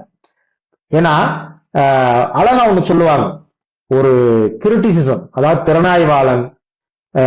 நீங்க உளவியல் நீங்க படிப்பீங்க, ஒரு உளவியலை பத்தி நீங்க ஆய்வு செய்யும் பொழுது இப்ப அந்த உளவியல் அறிஞனுடைய நோக்கம் தடம் பொருளக்கூடாது. இப்ப ஒரு இனத்தை பத்தி அந்த இனத்து மேல பற்றா இருந்துச்சுன்னா ஒரு சார்பாக போயிடும். இங்க கூட நீங்க கால்டுவெல் பாருங்க, கால்டுவெல் அவருடைய ஆய்வு பெரும்பாலும் தென் திராவிட மொழிகளை பற்றியதாகவே இருப்பதால் இதனை பொதுவாக பாருங்க திராவிட மொழிகளின் ஒப்பிலக்கணம் என்று பொதுநிலையில் சுட்டுவதை காட்டினோம். ஏன்னா திராவிட மொழின்னா பொதுவா வந்துடும். ஆனா கால்டுவெல் ஆய்வு எப்படி இருக்கு? இவர் சுத்தி எங்க வர்றாரு?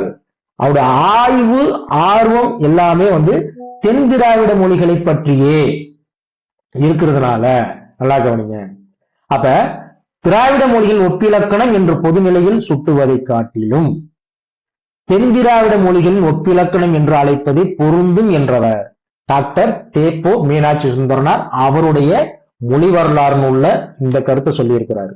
இப்ப அப்படியே பாருங்க, இதெல்லாம் முக்கியமானதுங்க, பாத்துக்கோங்க. கால்டுவெலுக்கு பின்னாடி யாரெல்லாம் இந்த மொழிகளை பத்தி, திராவிட மொழிகளை பற்றி, இந்திய மொழிகளை பத்தி ஆய்வு செஞ்சிருக்கிறாங்க, இதுக்குள்ள இருந்தாலும் கண்டிப்பா கேள்வி வரும். பாத்துக்கோங்க. 646 பாருங்க, கிபி 1866 வியன்னாவில் இவர் தலைமையில் மொழி ஆராய்ச்சி மாநாடு கூடியது. நல்லா தெரிஞ்சுக்கோங்க. ஒரு உலக அளவுல அது மட்டும் கிடையாது, ஒரு இந்திய அளவுல ஒரு மொழிகளை பற்றி ஆய்வு செய்யணும் அப்படின்றது வந்து இன்னைக்கு எப்படி ஒவ்வொரு துறைகள்லையும் ஒவ்வொரு அறிஞர்கள் வந்து ஆய்வுல ரொம்ப ஆழ்ந்து இருக்கிறாங்களோ இதே மாதிரி இதெல்லாம் காலத்தினுடைய கட்டாயம். பாத்தீங்க, ராபர்ட் என் கஸ்ட் தலைமையில் ஒரு மொழி ஆராய்ச்சி குழுவை அனுப்பி இந்திய மொழிகளில் இயல்பை ஆராய வேண்டும் என்று முடிவு செய்தது இம்மாநாட்டில். எந்த மாநாட்டுல? வியன்னாவில் நடக்கக்கூடிய யாருடைய தலைமையில? ராபர்ட் என் கஸ்ட் இவருடைய மாநாட்டுல முடிவெடுக்கிறான். இம்மாநாட்டில் அடுத்து 648 இந்திய மொழிகளின் ஆய்வை ஆராயும் பணி பல ஆண்டுகளுக்கு பின்னர் இவ்வாண்டில் தொடங்கியது. என்னதான் இந்த மாநாட்டுல முடிவெடுத்தாலும் நல்லா பாருங்க, 1866ல முடிவெடுத்திருக்கிறாங்க. ஆனா இருந்தாலும் அதற்கான செயல்பாடுகள் தொடங்கல. கிபி 1894 தான் பாத்தீங்க அப்படின்னா அதற்கான பணி ஆரம்பிச்சு வந்திருக்கு. இந்திய மொழிகளின் இயல்பை ஆராயும் குழுவின் தலைமை பொறுப்பை ஏற்றவர் ஜி.ஏ. கிரியர்சன். இப்ப இந்த ஒரு ஆய்வு உண்டா எங்க இருந்து தொடங்கி இருக்கு, கால்டுவெல்லுக்கு இதுக்கு என்ன சம்பந்தம், அதுக்கு பின்னாடி பாத்தீங்க அப்படின்னா என்னெல்லாம் நடந்திருக்குன்றத உங்களால ஒரு புரிய முடியும். பாத்துக்கங்க, இந்திய மொழி பற்றிய கல ஆய்வில் உதவி புரிந்தவர் ஸ்டெங்கனோ அப்படின்றவர். 1906 முண்டா மொழிகள் திராவிட மொழிகள் பற்றிய தகவல்கள் இவருடைய திராவிட மொழியில் ஒப்பாய்வு புத்துயிர் பெற தொடங்கியது. நல்லா கவனிச்சுக்கோங்க, ஸ்டெங்கனோ வச்சுக்கோங்க. கால்டுவெல் குறிப்பிட்ட, இப்ப நல்லா புரிஞ்சுக்கோங்க, கால்டுவெல் திராவிட மொழிகள் தான் ஒரு 12 மொழிகள் சொன்னாரா. இப்ப அடுத்து பாருங்க, கால்டுவெல் குறிப்பிட்ட 12 மொழிகளோடு கோலாமி நாயக்கி என்னும் இரு மொழிகளையும் இணைத்து திராவிட மொழிகள் 14 என குறிப்பிட்டவர். கேள்வி இப்படி எல்லாம் வைக்கலாம். கால்டுவெல் திராவிட மொழிகள் 12ன்னு சொன்னவர் யாரு? அதே திராவிட மொழிகள் ஆய்வு செஞ்சு 14 என குறிப்பிட்டவர் யாரு? கீழே சாய்ஸ் இருக்கும். கால்டுவெல் இருக்கும், ஜி.ஏ. கிரியர்சன் இருக்கும், ஸ்டெங்கனோ இருக்கும், பிட் ஜெரால்டு இருக்கும், எல்லாமே இருக்கும். பாத்துக்கோங்க. அடுத்து நல்லா கவனிங்க, 1913 குவி மொழியினை பற்றி ஆய்வு மேற்கொண்டு குவி மொழி திராவிட மொழி குடும்பத்தின் ஒரு தனி மொழியே என்று முடிவு செய்தவர் யாரு? Bit Gerald.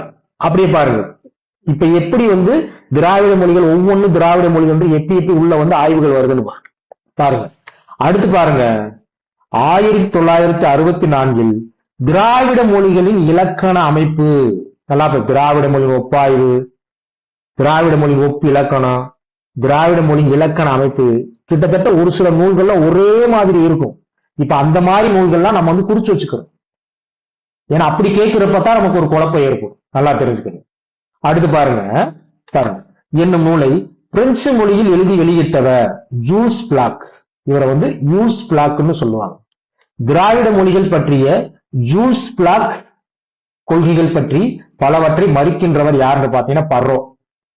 ஏன்னா ஒரு திறனாய்வாளர் இருக்கிறார்னா இன்னொரு திறனாய்வாளருடைய கருத்துக்களை அப்படி ஏற்றுக்கொள்ளணும் அவசியம் கிடையாது. பார்த்திருப்போம் நம்ம அப்ப ஒரு மொழியியல் அறிஞர் இருக்கிறார்னா, ஒரு ஆராய்ச்சியாளர் இருக்கிறார்னா அவருடைய கருத்தை வரவேற்கவும் செய்யலாம், முரண்படவும் செய்யலாம். அது மாதிரி பர்ரோ என்ன பண்றாரு அப்படின்னா, திராவிட மொழிகளை பற்றிய ஜூல்ஸ் பிளாக்குடைய கொள்கைகளை பலதை யார் மறுக்கிறது? பர்ரோ மறுக்கிறாரு. இந்த பர்ரோ யாருன்னு பாருங்க, ஆக்ஸ்போர்ட் பல்கலைக்கழகத்தில் சமஸ்கிருத பேராசிரியரா பணியாற்றியவர் தான் யாரு? இந்த தாமஸ் பர்ரோ. திருந்தா மொழிகளுக்கு முதலிடம் கொடுத்து, நல்லா கவனிங்க, திருந்தா மொழிகளுக்கு முதலிடம் கொடுத்து அத்திருந்தா மொழிகளின் என்னது நன்மைகளையும், அந்த நன்மை கிடையாதுங்க, தன்மைன்னு மாத்தி தன்மைகளை ஆராய்ந்து பல கட்டுரைகளை வெளியிட்டவர் யாருன்னு பாத்தீங்கன்னா தாமஸ் பர்ரோ. இக்காலத்தில் தான், வார்த்தை நல்லா கவனிங்க, இக்காலத்தில் தான் திராவிட மொழிகளை தென் திராவிட மொழிகள், நடு திராவிட மொழிகள், வட திராவிட மொழிகள், நம்ம ஏற்கனவே சொன்ன பாருங்க, எழுத்து வடிவோ இலக்கிய வளத்தை வச்சு ஒரு மொழிகளாக பிரிப்பதை விட அந்தந்த மொழிகள் பேசக்கூடிய அந்த இடத்தை வச்சு என்ன பண்ணலாம், மக்களை வச்சு பிரிக்கலாம்னு பிரிச்சதுதான் இந்த தென் திராவிட மொழி, நடு திராவிட மொழி, வட திராவிட மொழி. பாத்தீங்க. அடுத்த 659 பாருங்க, 1950 பஜ்ஜி மொழியை ஆராய்ந்து அதையும் பெங்கோ மொழியையும் ஆராய்ந்து திராவிட மொழி குடும்பத்தில் தனி கிளை மொழிகள் என்று கண்டறிந்தவர். இப்ப நீங்க நல்லா பாருங்க, ஒவ்வொரு மொழியையும் ஒவ்வொருத்தவங்களும் ஆய்வு செஞ்சு அப்ப திராவிட மொழின்ற ஒரு எண்ணிக்கை எப்படி அப்படியே கொஞ்சம் கொஞ்சமா பாத்தீங்கன்னா கூடுதல் பாருங்க. தாமஸ் பர்ரோவுடன் இணைந்து ஆய்வு நடத்தியவர் யாருன்னு பாத்தீங்கன்னா பேராசிரியர் பட்டாச்சாரியா. அடுத்து பாருங்க 661 பாருங்க, இந்த பர்ரோவும் பட்டாச்சாரியாவும் பர்ரோவும் யமுனோவும் இதெல்லாம் யாவச்சுக்கிறது. எதை எதை யாரு சேர்ந்து ஆய்வு செஞ்சிருக்கிறாங்க? திராவிட மொழி சொற்பிறப்பியல் அகராதி யமுனோவும் பர்ரோவும் இணைந்து வெளியிட்ட அகராதி. அப்ப இங்க பாருங்க, தாமஸ் பர்ரோவுடன் இணைந்து ஆய்வு நடத்தியவர் இங்க பட்டாச்சாரியாவை ஆய்வு நடத்தி இருக்கிறார். கோண்டா கடபா ஆகிய மொழிகளை ஆராய்ந்து அவற்றை தனி மொழிகள் என்று கண்டறிந்தவர் பட்டாச்சாரியா. நல்லா பாத்தீங்க, இந்த பட்டாச்சாரியா வந்து கோண்டா மொழியையும் கடபா மொழியையும். அடுத்து பாருங்க, இந்த யமுனோ யாருன்னு பாருங்க. கலிபோர்னியா பல்கலைக்கழகத்தில் பணியாற்றிய பேராசிரியர் தான் இந்த யமுனோ. தோடா மொழியை பற்றி தனி ஆய்வு மேற்கொண்டு தம் ஆய்வினை திராவிடன் லிங்குஸ்டிக்ஸ் எத்தனாலஜி அண்டு போர்டால்ஸ் என்னும் பெயரில் வெளியிட்டவர் டாக்டர் யமுனோ. 664 பாருங்க, 664 திராவிட மொழிகளின் ஒளியியல் பற்றி ஒளியியல் ஆய்வுகளை திராவிடன் கம்பரேட்டிவ் போனாலஜி என்னும் பெயரில் வெளியிட்டவர் டாக்டர் யமுனோ. இப்ப நம்ம சொல்ற தகவல்ல ரொம்ப ரொம்ப முக்கியமான தகவல், நல்லா தெரிஞ்சுக்கணும். நீங்க வந்து எதையுமே வந்து இது கேட்க மாட்டாங்கன்னு தயவு செஞ்சு கடந்து போயிடாதீங்க. நம்ம கொடுத்திருக்க ஒவ்வொரு எண்ணும் வினா, நல்லா பாத்துக்கணும். அடுத்து பாருங்க, பேராசிரியர் பர்ரோவின் ஒப்பாய்வு பற்றி பல்வேறு கட்டுரைகளும் இத்துறையில், அதாவது ஒப்பியல் துறையில் இத்துறை ஆய்வுக்கு புத்துயிர் ஊட்டின. ஒப்பியல் துறை ஆய்வுக்கு.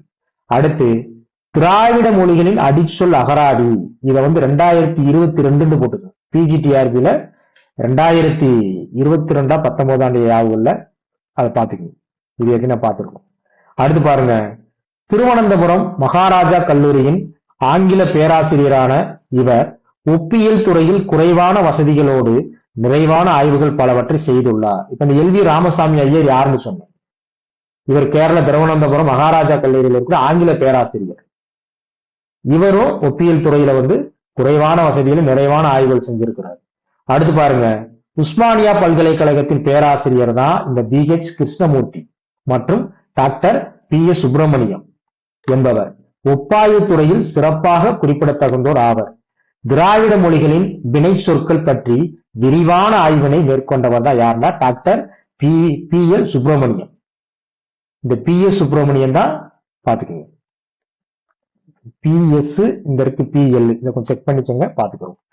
அடுத்து நல்லா கவனிங்க, திராவிட மொழிகள் தொடர்பான ஒப்பாய்வு துறையில் சிறந்த தொண்டாற்றி வருகின்றவர்கள் இவர்கள் யாருன்னு பாத்தீங்க அப்படின்னா தேப்போ மீனாட்சி சுந்தரனார், வாயு சுப்பிரமணியம், சா அகத்தியலிங்கம், சேவை சண்முகம், என் குமார சுவாமிராஜா, மோ இஸ்ரேல், அடுத்து முத்து சண்முகம் பிள்ளை, பொற்கோ. இப்ப நீங்க மொழியியலுக்கு வந்து என்னென்ன நூல்கள் யார் யாரா எழுதியிருக்கிறாங்கன்னா அப்படியே உங்க மெட்டீரியல்ல பகுதி 1ல நீங்க பின்னாடி எடுத்து பார்த்தீங்க அப்படின்னா ஏகப்பட்ட தகவல் கொடுத்திருப்போம். அதுல இருந்தே கூட கேட்கலாம், ஒரு நூலு கொடுத்து இதை யார் எழுதுனது. நம்மளை பொறுத்த வரைக்கும் என்ன தெரியும், அகத்தியலிங்கம்னா திராவிட மொழிகள் ஒரு நூல் எழுதி இருக்கிறதுனா நமக்கு தெரியும். அப்படிலாம் கிடையாது. அவர் எவ்வளவு நூல் எழுதி இருக்கிறாரு, நிறைய இருக்கு, அதெல்லாம் நீங்க படிச்சுக்கணும். அதெல்லாம் தொகுத்து கொடுத்திருப்போம். எனக்கு தெரிஞ்சு வேற எந்த மெட்டீரியலும் இருக்காது, அதெல்லாம் நீங்க பாத்துக்கணும். 671 பாருங்க, ஒப்பாய்வு துறையில் சிறந்த ஆய்வுகளை மேற்கொண்டு இங்க பாருங்க, இப்பல்கலைக்கழகம் வெளியிட்டு வருகிறது பல ஆய்வுகளையும் இதற்கு மாத்திக்கணும். இதற்கு கால்களை கிடையாது, தட்டச்சு செய்யறப்ப எழுத்துப்பள்ளி. பல ஆய்வுகளை இப்பல்கலைக்கழகம் வெளியிட்டு வருகிறது. அண்ணாமலை பல்கலைக்கழகம். நீங்க நாட்டுப்புறவியல் படிச்சாலும் அங்கேயும் அண்ணாமலை பல்கலைக்கழகம் வரும். நீங்க ஒவ்வொரு கேள்வியும் நம்ம வந்து ரொம்ப நூக்கமானதுங்க. நம்ம நாட்டுப்புறவியல் எல்லாம் போன டிஆர்பியில வந்து அப்படியே அப்பட்டமா வந்துருந்துச்சு. இன்னொன்னு நம்ம கேட்ட வினாக்கள்ல கொஸ்டின் பேப்பர்ல இருந்து நேரடி வினாவில எல்லா வினாவும் நேரடி வினா நான் பொதுக்குழுலே போட்டிருந்தேன் பாருங்க. டாக்டர் கமில் சோலபில், டாக்டர் MS ஆண்டர்னோ ஆகியோரும் ஒப்பாய்வு துறையில் சிறந்த பணியாற்றியுள்ளனர். அப்படியே வந்து இதையும் நீங்க வந்து கொஞ்சம் வந்து என்ன பண்ணிக்கோங்க, முழுசா படிங்க, ரொம்ப எளிமையா தான் இருக்கும். இதுல இந்த பாருங்க 676 பாருங்க, தொடக்கத்தில் 12 மொழிகளையும் திராவிட மொழிகளாக கருதினர். அதுக்கப்புறம் வந்து எப்படி ஒவ்வொரு திராவிட மொழியில் வந்துச்சு. 678 பாருங்க, கிளை மொழிகள் என்று கருதப்பட்ட வார்த்தையை நல்லா கவனிங்க. 2019 கிளைமொழிகள் என்று கருதப்பட்ட இருளா, எருக்கலா, குராக்கா, தங்கா, குறும்பா, சோழிக்கா போன்ற சில மொழிகள் தனிமொழிகள் என்று நிறுவப்பட்டன. என கிளைமொழிகளாக இருந்த தனிமொழிகள் ஆகும், அது வேற விஷயம். இப்ப பாருங்க, இப்பொழுது திராவிட மொழிகள் 30க்கும் மேலாக பெருகியுள்ளன. பார்த்துக்கணும். அடுத்து இன்னைக்கு வகுப்பு 9 மணி வரைக்கும் வச்சுக்கிருவோங்க. மிக சரியாக 9 மணிக்கு முடிச்சிடலாம். இப்ப இலக்கணத்துல நீங்க படிச்சிருப்பீங்க. இப்ப நம்ம பாடத்திட்டத்திலேயே கிளைமொழி அப்படின்ற ஒரு தனித்துவமான ஒரு தலைப்பை கொடுத்திருக்கிறாங்க. இப்ப இங்க இருக்க தகவல் உங்களுக்கு கிளைமொழின்ற தகவல இங்க இருக்குது, அங்க இருக்கு, அங்க விரிவாக கொடுத்திருக்கோம். இப்ப நீ இலக்கணத்துல படிச்சிருப்பீங்க. அதாவது இலக்கண வகையால் 4 வகை சொற்கள் படிச்சிருப்போம். என்ன படிச்சிருப்போம்? நம்ம பெயர் சொல்லு, வினை சொல்லு, இடை சொல்லு, உரி சொல்லு படிச்சிருப்போம். இலக்கிய வகையால சொற்கள் 4 படிச்சிருப்போம். அந்த ஒலி வாங்கிய கொஞ்சம் இது பண்ணிருங்க, இங்க சத்தம் கேட்குது, நல்லா கவனிங்க. இயற்சொல், திரிசொல், திசை சொல், வட சொல் இலக்கணத்துல படிச்சிருக்கோம். இங்க மொழி வரலாறுக்குள்ள ஏன் இந்த தகவல் இங்க வருது, நல்லா கவனிங்க, நல்லா பாருங்க. இப்ப இயற்சொல் அப்படின்னா என்ன? இந்த திசை சொல்லுதங்க கிளைமொழி, நல்லா தெரிஞ்சுக்கங்க. எப்படி இப்ப நம்ம தமிழ் மொழியிலிருந்து அதை ஒரு கொச்சையாக பேசி கிளைமொழியாக பிரிந்து தன்னை ஒரு தனிமொழியாக ஆக்கி கொண்டதா என்னன்னு பாத்தீங்கன்னா மற்ற மொழிகள் படிச்சிருக்கோம். இங்க அதே மாதிரிதான் ஒரு மொழி வரலாறுக்குள்ள இப்ப கிளைமொழின்னா இன்னைக்கு வந்ததான் கிளைமொழி கிடையாது. அந்த தொல்காப்பியரே சொல்லிட்டாரு, அன்றைய காலகட்டத்திலேயே பாத்தீங்கன்னா கிளைமொழியை பத்தி சொல்லி இருக்கிறாங்க. நல்லா கவனிங்க. இப்ப நல்லா கவனிங்க, பாருங்க 681 பாருங்க. அவற்றுள், நல்லா தெரிஞ்சுக்கணும், செய்யுளுக்கே உரியவனவாக கூறப்பட்ட சொற்கள் 4ங்க, நல்லா தெரிஞ்சுக்கங்க. இலக்கண வகையால் சொல்லு 4, அது பெயர் சொல், வினை சொல், இடை சொல், உரி சொல், அது வேற. செய்யுளுக்கே உரிய சொற்களாக தொல்காப்பியர் பாத்தீங்க அப்படின்னா சொல்றாரு என்னன்னா இயற்சொல், திரிசொல், திசை சொல், வட சொல். அப்ப அவற்றுள் அப்படின்னா செய்யுளுக்கே உரிய சொற்களாக சொல்லக்கூடிய அந்த 4 வகையான சொற்களுள் இப்ப இயற்சொல் அப்படின்னா என்ன? இயற்சொல் தாமே செந்தமிழ் நிலத்து வழக்கொடு சிவனி, அதாவது பொருந்தி தம் பொருள் வளாமை இசைக்கும் சொல்லே, சொல்லுன்னு சொல்ல கிடையாது, சொல்லே. அதாவது இயற்சொல் அப்படின்னா நான் இலக்கணம் சொல்லியிருக்கேன், கற்றவர்களுக்கும் புரியும், கல்லாதவர்களுக்கும் என்னது புரியும். இங்க பாருங்க, இயற்சொல் தாமே, இயற்சொல் அப்படின்னா செந்தமிழ் நிலத்து வழக்கோடு சிவனி பொருந்தி, அதாவது செந்தமிழ் பேசும் தமிழ் மக்களின் வழக்கத்தோடு, அதாவது அவர்களுடைய அந்த மரபோடு பேசக்கூடிய வழக்கத்தோடு பொருந்தி வரும். அது மட்டும் கிடையாது, தம் பொருள் வளாமை இசைக்கும் சொல்லே. அத்துடன் நல்லா கவனிங்க, இந்த கிளைமொழி பேசுற கொடுந்தமிழ் பேசுறாங்க பாத்தீங்களா, படிக்காதவர்களுக்கு இப்ப இங்கதான் இலக்கணத்துல ஒண்ணு சொல்லியிருப்போம். இயற்சொல் என்பது நல்லா தெரிஞ்சுக்கங்க, கற்றவர்களுக்கும் புரியும், கல்லாதவர்களுக்கும் புரியும், நல்லா தெரிஞ்சுக்கங்க. அப்ப கொடுந்தமிழ் பேசுகின்ற நிலத்தில் வாழ்வோருக்கும் தம்பொருள் தடுமாற்றமின்றி உணர்த்தும் பொதுத்தன்மையுடையது, கோடு போட்டுக்கங்க, பொதுத்தன்மையுடையது இயற்சொல். இன்னும் உங்களுக்கு நான் புரியணும் அப்படின்னா நல்லா தெரிஞ்சுக்கங்க. இப்ப நிலம், நீர், தீ, மா, தெங்கு, கமுகு இது எல்லாமே பாத்தீங்கன்னா இயற்சொல், செந்தமிழ் சொல். இன்னும் உங்களுக்கு புரியும் நான் சொல்றேன் பாருங்க. இப்ப நம்ம ஒரு புத்தகத்துல சங்க இலக்கிய பாட்டு, தூய தமிழ் பாட்டு, தூய தமிழ் சொல், நம்ம தமிழ்நாட்டுக்குள்ள இருக்கக்கூடிய எந்த மாவட்டத்துல யாரு படிச்சாலும் அந்த சொல்லு நமக்கு தெரியும், ஏன்னா அது செந்தமிழ் சொல். ஆனா அதே நேரத்துல தஞ்சாவூர்ல பயன்படுத்தக்கூடிய ஒரு வட்டார வழக்கு சொல்ல நீங்க எடுத்துக்கிட்டீங்க அப்படின்னா அந்த மாவட்டத்துக்காரங்களுக்கு தான் அந்த சொல்லு தெரியும். நம்மள மாதிரி புது ஆளு போய் கேட்டோம்னா இது என்னங்க இந்த சொல்லு எங்களுக்கு புதுசா இருக்கு அப்படின்னு நம்ம இங்க அதே மாதிரி புரிஞ்சுக்கோங்க. இயற்சொல் என்பது செந்தமிழ் பேசக்கூடிய அந்த மக்களுக்கும் புரியும், அதை ஒட்டி இருக்கக்கூடிய கொடுந்தமிழ் பேசக்கூடிய மற்ற மக்களுக்கும் தன்னுடைய பொருளிலிருந்து தடுமாறாம பொதுத்தன்மையுடையதா இயற்சொல். நல்லா தெரிஞ்சுக்கணும். அப்ப நிலம், நீர், தீ, மா, தெங்கு, கமுகு. அடுத்து திசை சொல்லு பாருங்க. இந்த திசை சொல்லுதேங்க, அதாவது வந்து கிளை மொழின்றது மாதிரி பாருங்க. இலக்கணம் படிக்கிறப்போ ஒரு மாதிரி படிச்சிருப்போம், மொழி படிக்கிறப்போ ஒரு மாதிரி படிச்சிருப்போம். புரியலன்னா மறுபடியும் கேளுங்க, நான் மறுபடியும் வந்து வேற மாதிரி பதங்களை கொண்டு வந்து நான் விளக்கம் சொல்றேன். சரி பாருங்க, இப்ப நல்லா கவனிங்க. இப்ப நம்ம ஏற்கனவே என்ன சொன்னோம், ஒரு தமிழ் மொழியிலிருந்து செந்தமிழ் மொழியிலிருந்து அந்த மொழியை வந்து அப்படியே கொஞ்சம் மாத்தியோ இல்ல இங்க இருக்க சொல்ல வந்து வேறொரு பொருளாக பயன்படுத்தி பேசுறதுதான் கிளை மொழி. நல்லா தெரிஞ்சுக்கோங்க, பாத்துக்கோங்க. இப்ப செந்தமிழ் சேர்ந்த பன்னிரு நிலத்தினும் வார்த்தையை நல்லா கவனிக்கணும். அதாவது வந்து செந்தமிழ் பேசக்கூடிய நாடுதான் அன்றைய காலகட்டத்துல வந்து செந்தமிழ் நாடு தமிழ்நாடுன்னு சொல்லி இருக்கிறாங்க.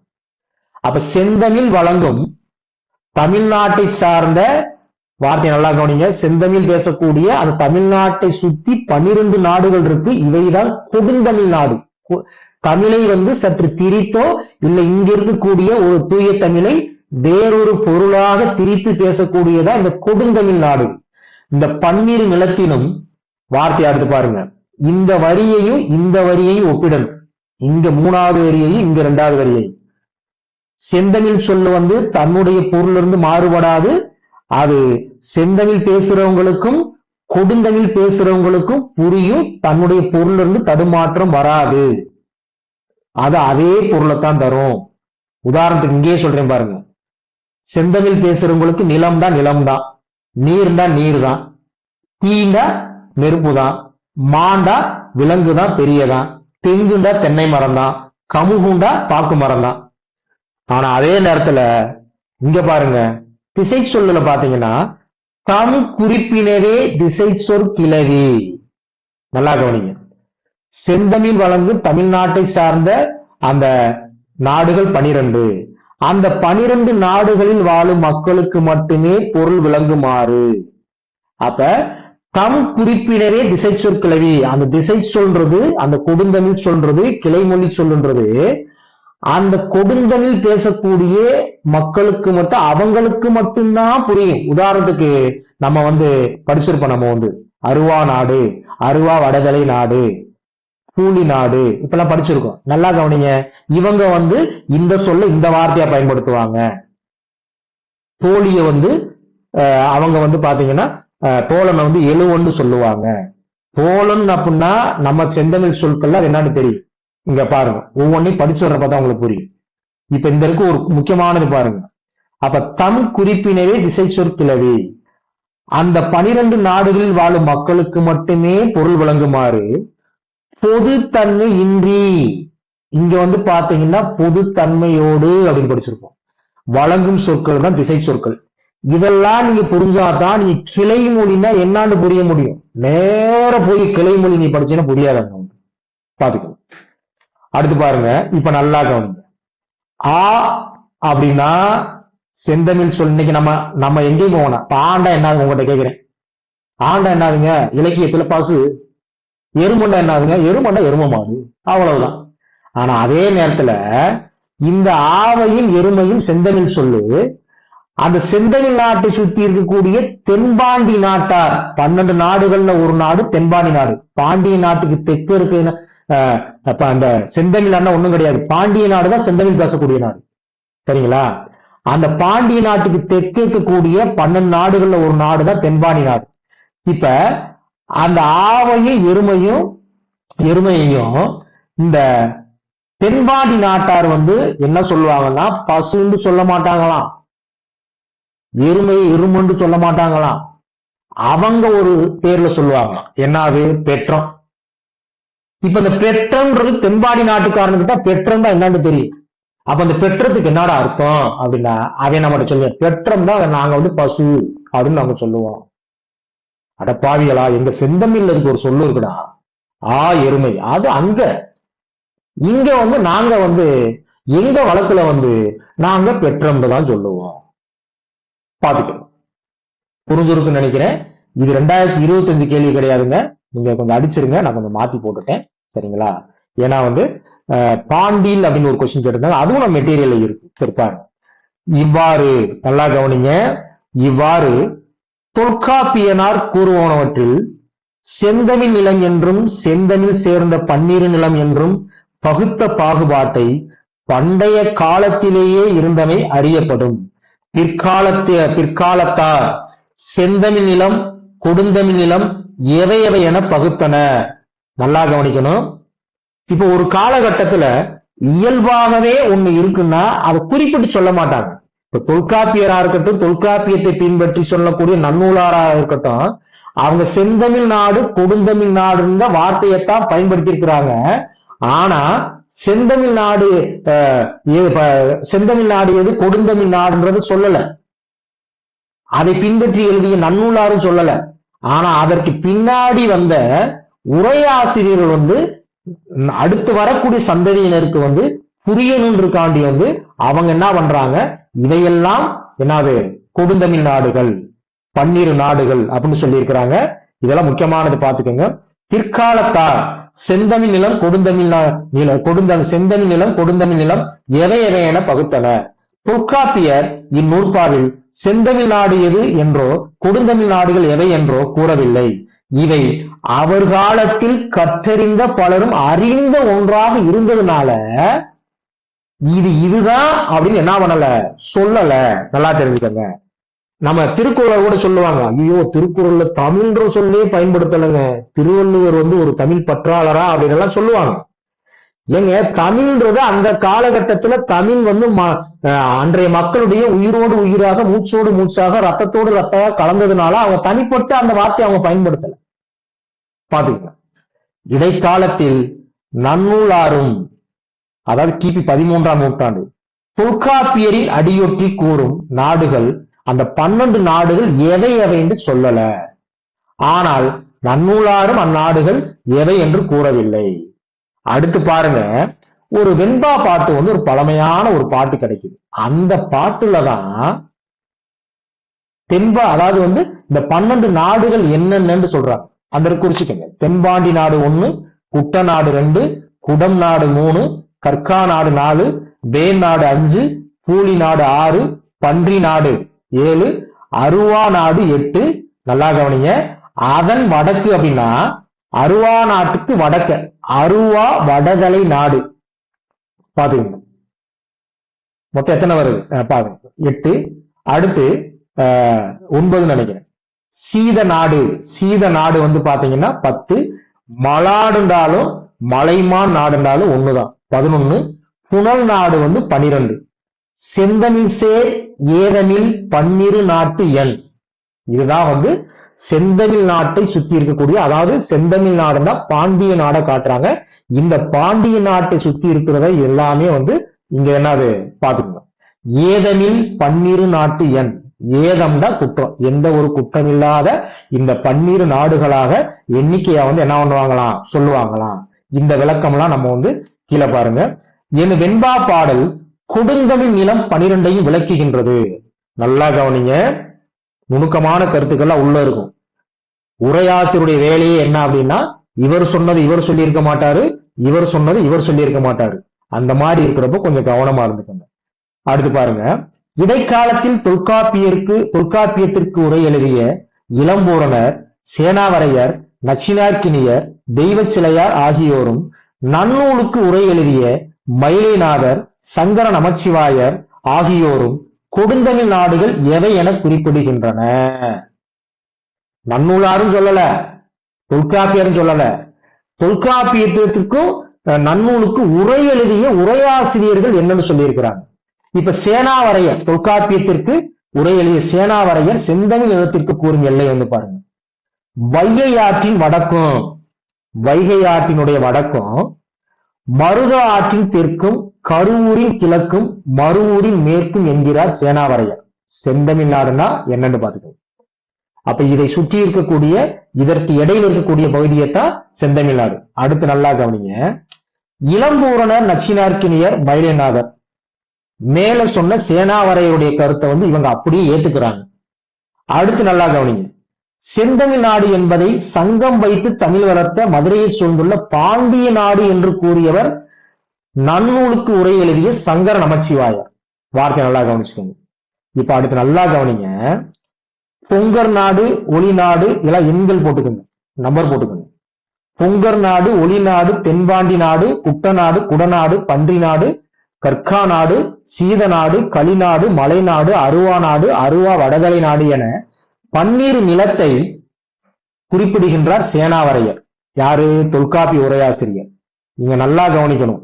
இந்த பொங்கர் நாடையும் ஒளி நாடையும் ஏன் நான் கோடு போட்டிருக்கேன்னா, சேனாவரையர் சொன்ன 12 நாடுகள்ல இந்த 2 நாடுகளை மயிலைநாதர் நன்னூல் உரையாசிரியர் சொல்லாம இதற்கு மாற்றாக வேநாடையும் புனல் நாடையும் சொல்லியிருக்கிறார். மயிலைநாதர் சொன்ன வேநாடையும் புனல் நாடையும் சேனாவரையர் சுட்டி காட்டல. கேள்வி எப்படி வைப்பாங்கன்னா, செந்தமிழ் நாட்டை சுற்றி இருக்கக்கூடிய நாடுகள்ல மயிலைநாதர் சொன்னது, அதாவது சேனாவரையர் சொல்லாதது, கூற்றுகள்ல வச்சு கேட்டு முடியும். மண்டையை பிச்சுக்கிட்டு உட்காரணும். இதுதான் டிஆர்பி கேள்வி. நல்லா தெரிஞ்சுக்கணும். நம்ம அறிவை சோதிக்கணும்னு நினைச்சான்னா ரொம்ப ஆழ்ந்து போய், ஏன்னா இன்னைக்கெல்லாம் போட்டிகள் கூடி போச்சு. நீங்க நினைக்கிற மாதிரிலாம் கிடையாது. சும்மா அப்படியே 4 பக்கத்தை படிச்சுட்டு, மொழி வரலாறுனா ஒரு 50 பக்கத்தை படிச்சு போட்டு அரை பக்கத்தை படிச்சுட்டு வேலையெல்லாம் வாங்க முடியாது. எந்த இயல்களாக இருந்தாலும் ஆழ்ந்து படிச்சா வேலை. நீங்க ஒவ்வொரு காலகட்டத்தையும் வாய்ப்புகளை நீங்க கடந்து விட்டீங்கன்னா போட்டியாளர்கள் கூடிக்கிட்டே போவாங்க. இப்ப புது பாடத்திட்டனால அடுத்த தேர்வு ஒரு தடுமாற்றம் இருக்கும். இதுவே அடுத்தடுத்து நீங்க விட்டு கொடுத்துட்டீங்க அப்படின்னா புது பாடத்திட்டத்தை ஆழ்ந்து படிச்சு எல்லாரும் என்ன பண்ணிடுவாங்க அப்படின்னு பாத்தீங்கன்னா, தன்னை ஒரு நிலை நிறுத்தி ஒரு இடத்துக்கு பிடிச்சு வந்துருவாங்க. அதனால அடுத்தடுத்து அரசினுடைய சட்டங்கள் திட்டங்கள் எப்படி மாறும்னு தெரியாது. அப்ப அதனால இன்னைக்கு நம்ம உட்கார்ந்துக்கிட்டு நேரல்ல படிச்சுக்கிறலாம் பார்த்துக்கிறோம் அப்படின்றா உங்களுக்கான பொன்னான வாய்ப்பை நீங்க இழக்கிறீங்கன்னு அர்த்தம். நல்லா தெரிஞ்சுக்கங்க. அப்படியே நீங்க படிச்சு வந்தீங்கன்னா இது கீழே ரொம்ப எளிமையா இருக்கும். இப்ப இதை மட்டும் 9 மணி ஆக போகுது. உங்களுடைய பையனையும் கூப்பிடணுங்க. உட்காந்துக்கிட்டு இருக்கேன் பள்ளியில, 8:30 விட்டுட்டாங்க. சரிங்களா? சரி இருக்கட்டும். சரி பாருங்க, இப்ப இந்த இடத்துல நல்லா கவனிங்க. இந்த ஒண்ணை மட்டும் நான் இப்ப நான் ஏற்கனவே சொன்னேன் பாத்தீங்களா? இப்ப 12 நாடுகள் கொடுத்திருக்கேன் பாருங்க. இதுதான் பாண்டிய நாட்டை, செந்தமிழ் நாட்டை சுத்தி இருக்கக்கூடிய அந்த மொழிகளை திரித்து அந்த கொடுங்க, அதாவது அந்த 12 நாடுகளுக்கு மட்டுமே புரியக்கூடிய சொற்களை பொதுநிலையில இல்லாம பேசக்கூடிய சொற்கள். இப்ப நல்லா கவனிங்க. கிளைமொழி பேசும் நாடுகள் இருக்குங்களா? தென்பாண்டி நாடு.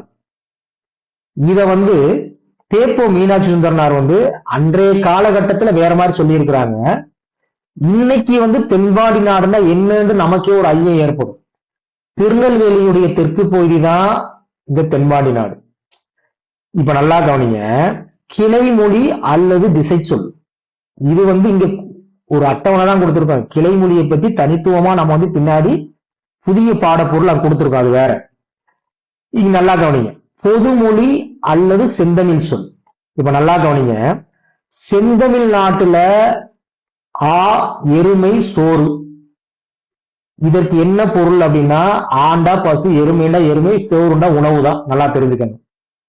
இந்த செந்தமிழ் சொல்லு செந்தமிழ் நாடு, அதாவது கற்றவர்களுக்கும் புரியும், கல்லாதவர்களுக்கு புரியும், செந்தமிழ் பேசுறவங்களுக்கு புரியும், கொடுந்தமிழ் பேசுறவங்களுக்கு புரியும். நல்லா கவனிங்க. அதே நேரத்துல இப்ப கிளைமொழி இருக்கு பாத்தீங்களா? இப்ப தென்பாண்டி நாட்டுல அவங்க ஆண்டு பயன்படுத்த மாட்டாங்க, எருமைன்னு சொல்ல மாட்டாங்க, சோறுன்னு சொல்ல மாட்டாங்க. அவங்க எப்படி பயன்படுத்துவாங்கன்னா பெற்றம். இப்ப தென்பாண்டி நாட்டுல போய் அங்க இருக்கக்கூடிய மக்கள் என்கிட்ட 4 பெற்றம் இருக்கு, இதை கொண்டு போய் குட்ட நாட்டுக்கு சொன்னாங்கன்னா அவங்களுக்கு புரியாது. பெற்றமா பெற்றம் தான் தெரியலையே. அதே நேரத்தில் செந்தமிழ் நாட்டுக்கு சொன்னாங்கன்னா அவங்களுக்கு தெரியாது பெற்றமா. ஏன்னா அது இயல்பான சொல்லு கிடையாது. அடுத்து நல்லா கவனிங்க. சோரை அவங்க என்ன சொல்லுவாங்கன்னா சொன்றின்னு சொல்லுவாங்க, சோன்றின்னு சொல்லுவாங்க. எங்க? தென்பாண்டி நாட்டுல. நல்லா தெரிஞ்சுக்கங்க. இப்ப இதே மாதிரிதான் நீங்க படிக்கணும். குட்டநாடு தற்கால பெயர் கோட்டையம், கொல்லம், இந்த மாவட்ட சேர்ந்தங்களை போய் தான் இன்னைக்கு குட்டநாடா இருக்கு. அடுத்து நல்லா கவனிங்க. தாய் நாய்ன்றது வந்து செந்தமிழ் சொல். இத குட்ட நாட்டார் வந்து எந்த பேர்ல சொல்லுவாங்கன்னா, தாய வந்து தள்ளைன்னு சொல்லுவாங்க, நாய வந்து நெல்லைன்னு சொல்லுவாங்க. இதே மாதிரிதான் நீங்க எல்லாத்தையும் நீங்க என்ன பண்ணணும், ஒப்பிட்டு படிக்கணும். இதையும் நீங்க படிச்சீங்கன்னா உங்களுக்கு எளிமையா இருக்கும். அதுக்கப்புறம் தமிழ் மொழியினுடைய சிறப்புகள், இதெல்லாம் பொதுவான கருத்துக்கள் தான். தமிழ் மொழியுடைய தொன்மை பழமை இதே கருத்து நம்ம பின்னாடி நம்ம வந்து கொடுத்திருப்போம். இதை நீங்க படிங்க. அதே மாதிரி வரலாற்று குறிப்புகள் வந்து நீங்க இதையும் படிங்க. புரியலன்னா என்கிட்ட கேளுங்க, நான் வந்து கண்டிப்பா வந்து மறுபடி நான் நடத்திடுறேன். இப்ப வேறு பெயர்கள் அப்படின்னு சொல்றப்பதான் இங்க நம்ம வந்து சொல்லியிருப்போம். இதெல்லாம் நீங்க கொஞ்சம் பாத்துக்கோங்க. நான் அடுத்து வந்து கண்டிப்பா அடுத்த வகுப்புல இதையும் கொஞ்சம் வேகமாக வந்து நான் என்ன பண்ணிடுறேன், சொல்லிடுறேன். இப்ப வரைக்கும் நம்ம வந்து ஒரு 50 பக்கம் முடிச்சிருக்கோம். இதனுடைய தொடர்ச்சியை மற்றொரு வகுப்புல வந்து நம்ம வந்து பார்க்கலாம். நடத்த படிச்சிருங்க. எதையுமே வந்து சேர்த்து வச்சிடாதீங்க. பள்ளி மாணவர்களுக்கு போலதான். இப்ப நம்ம சேர்த்து வச்சிட்டோம்னா பின்னாடி பதற்றம் பயம் நமக்கு நிறைய வந்துடும். அப்படியே ஒரே ஒரு நிமிஷம்.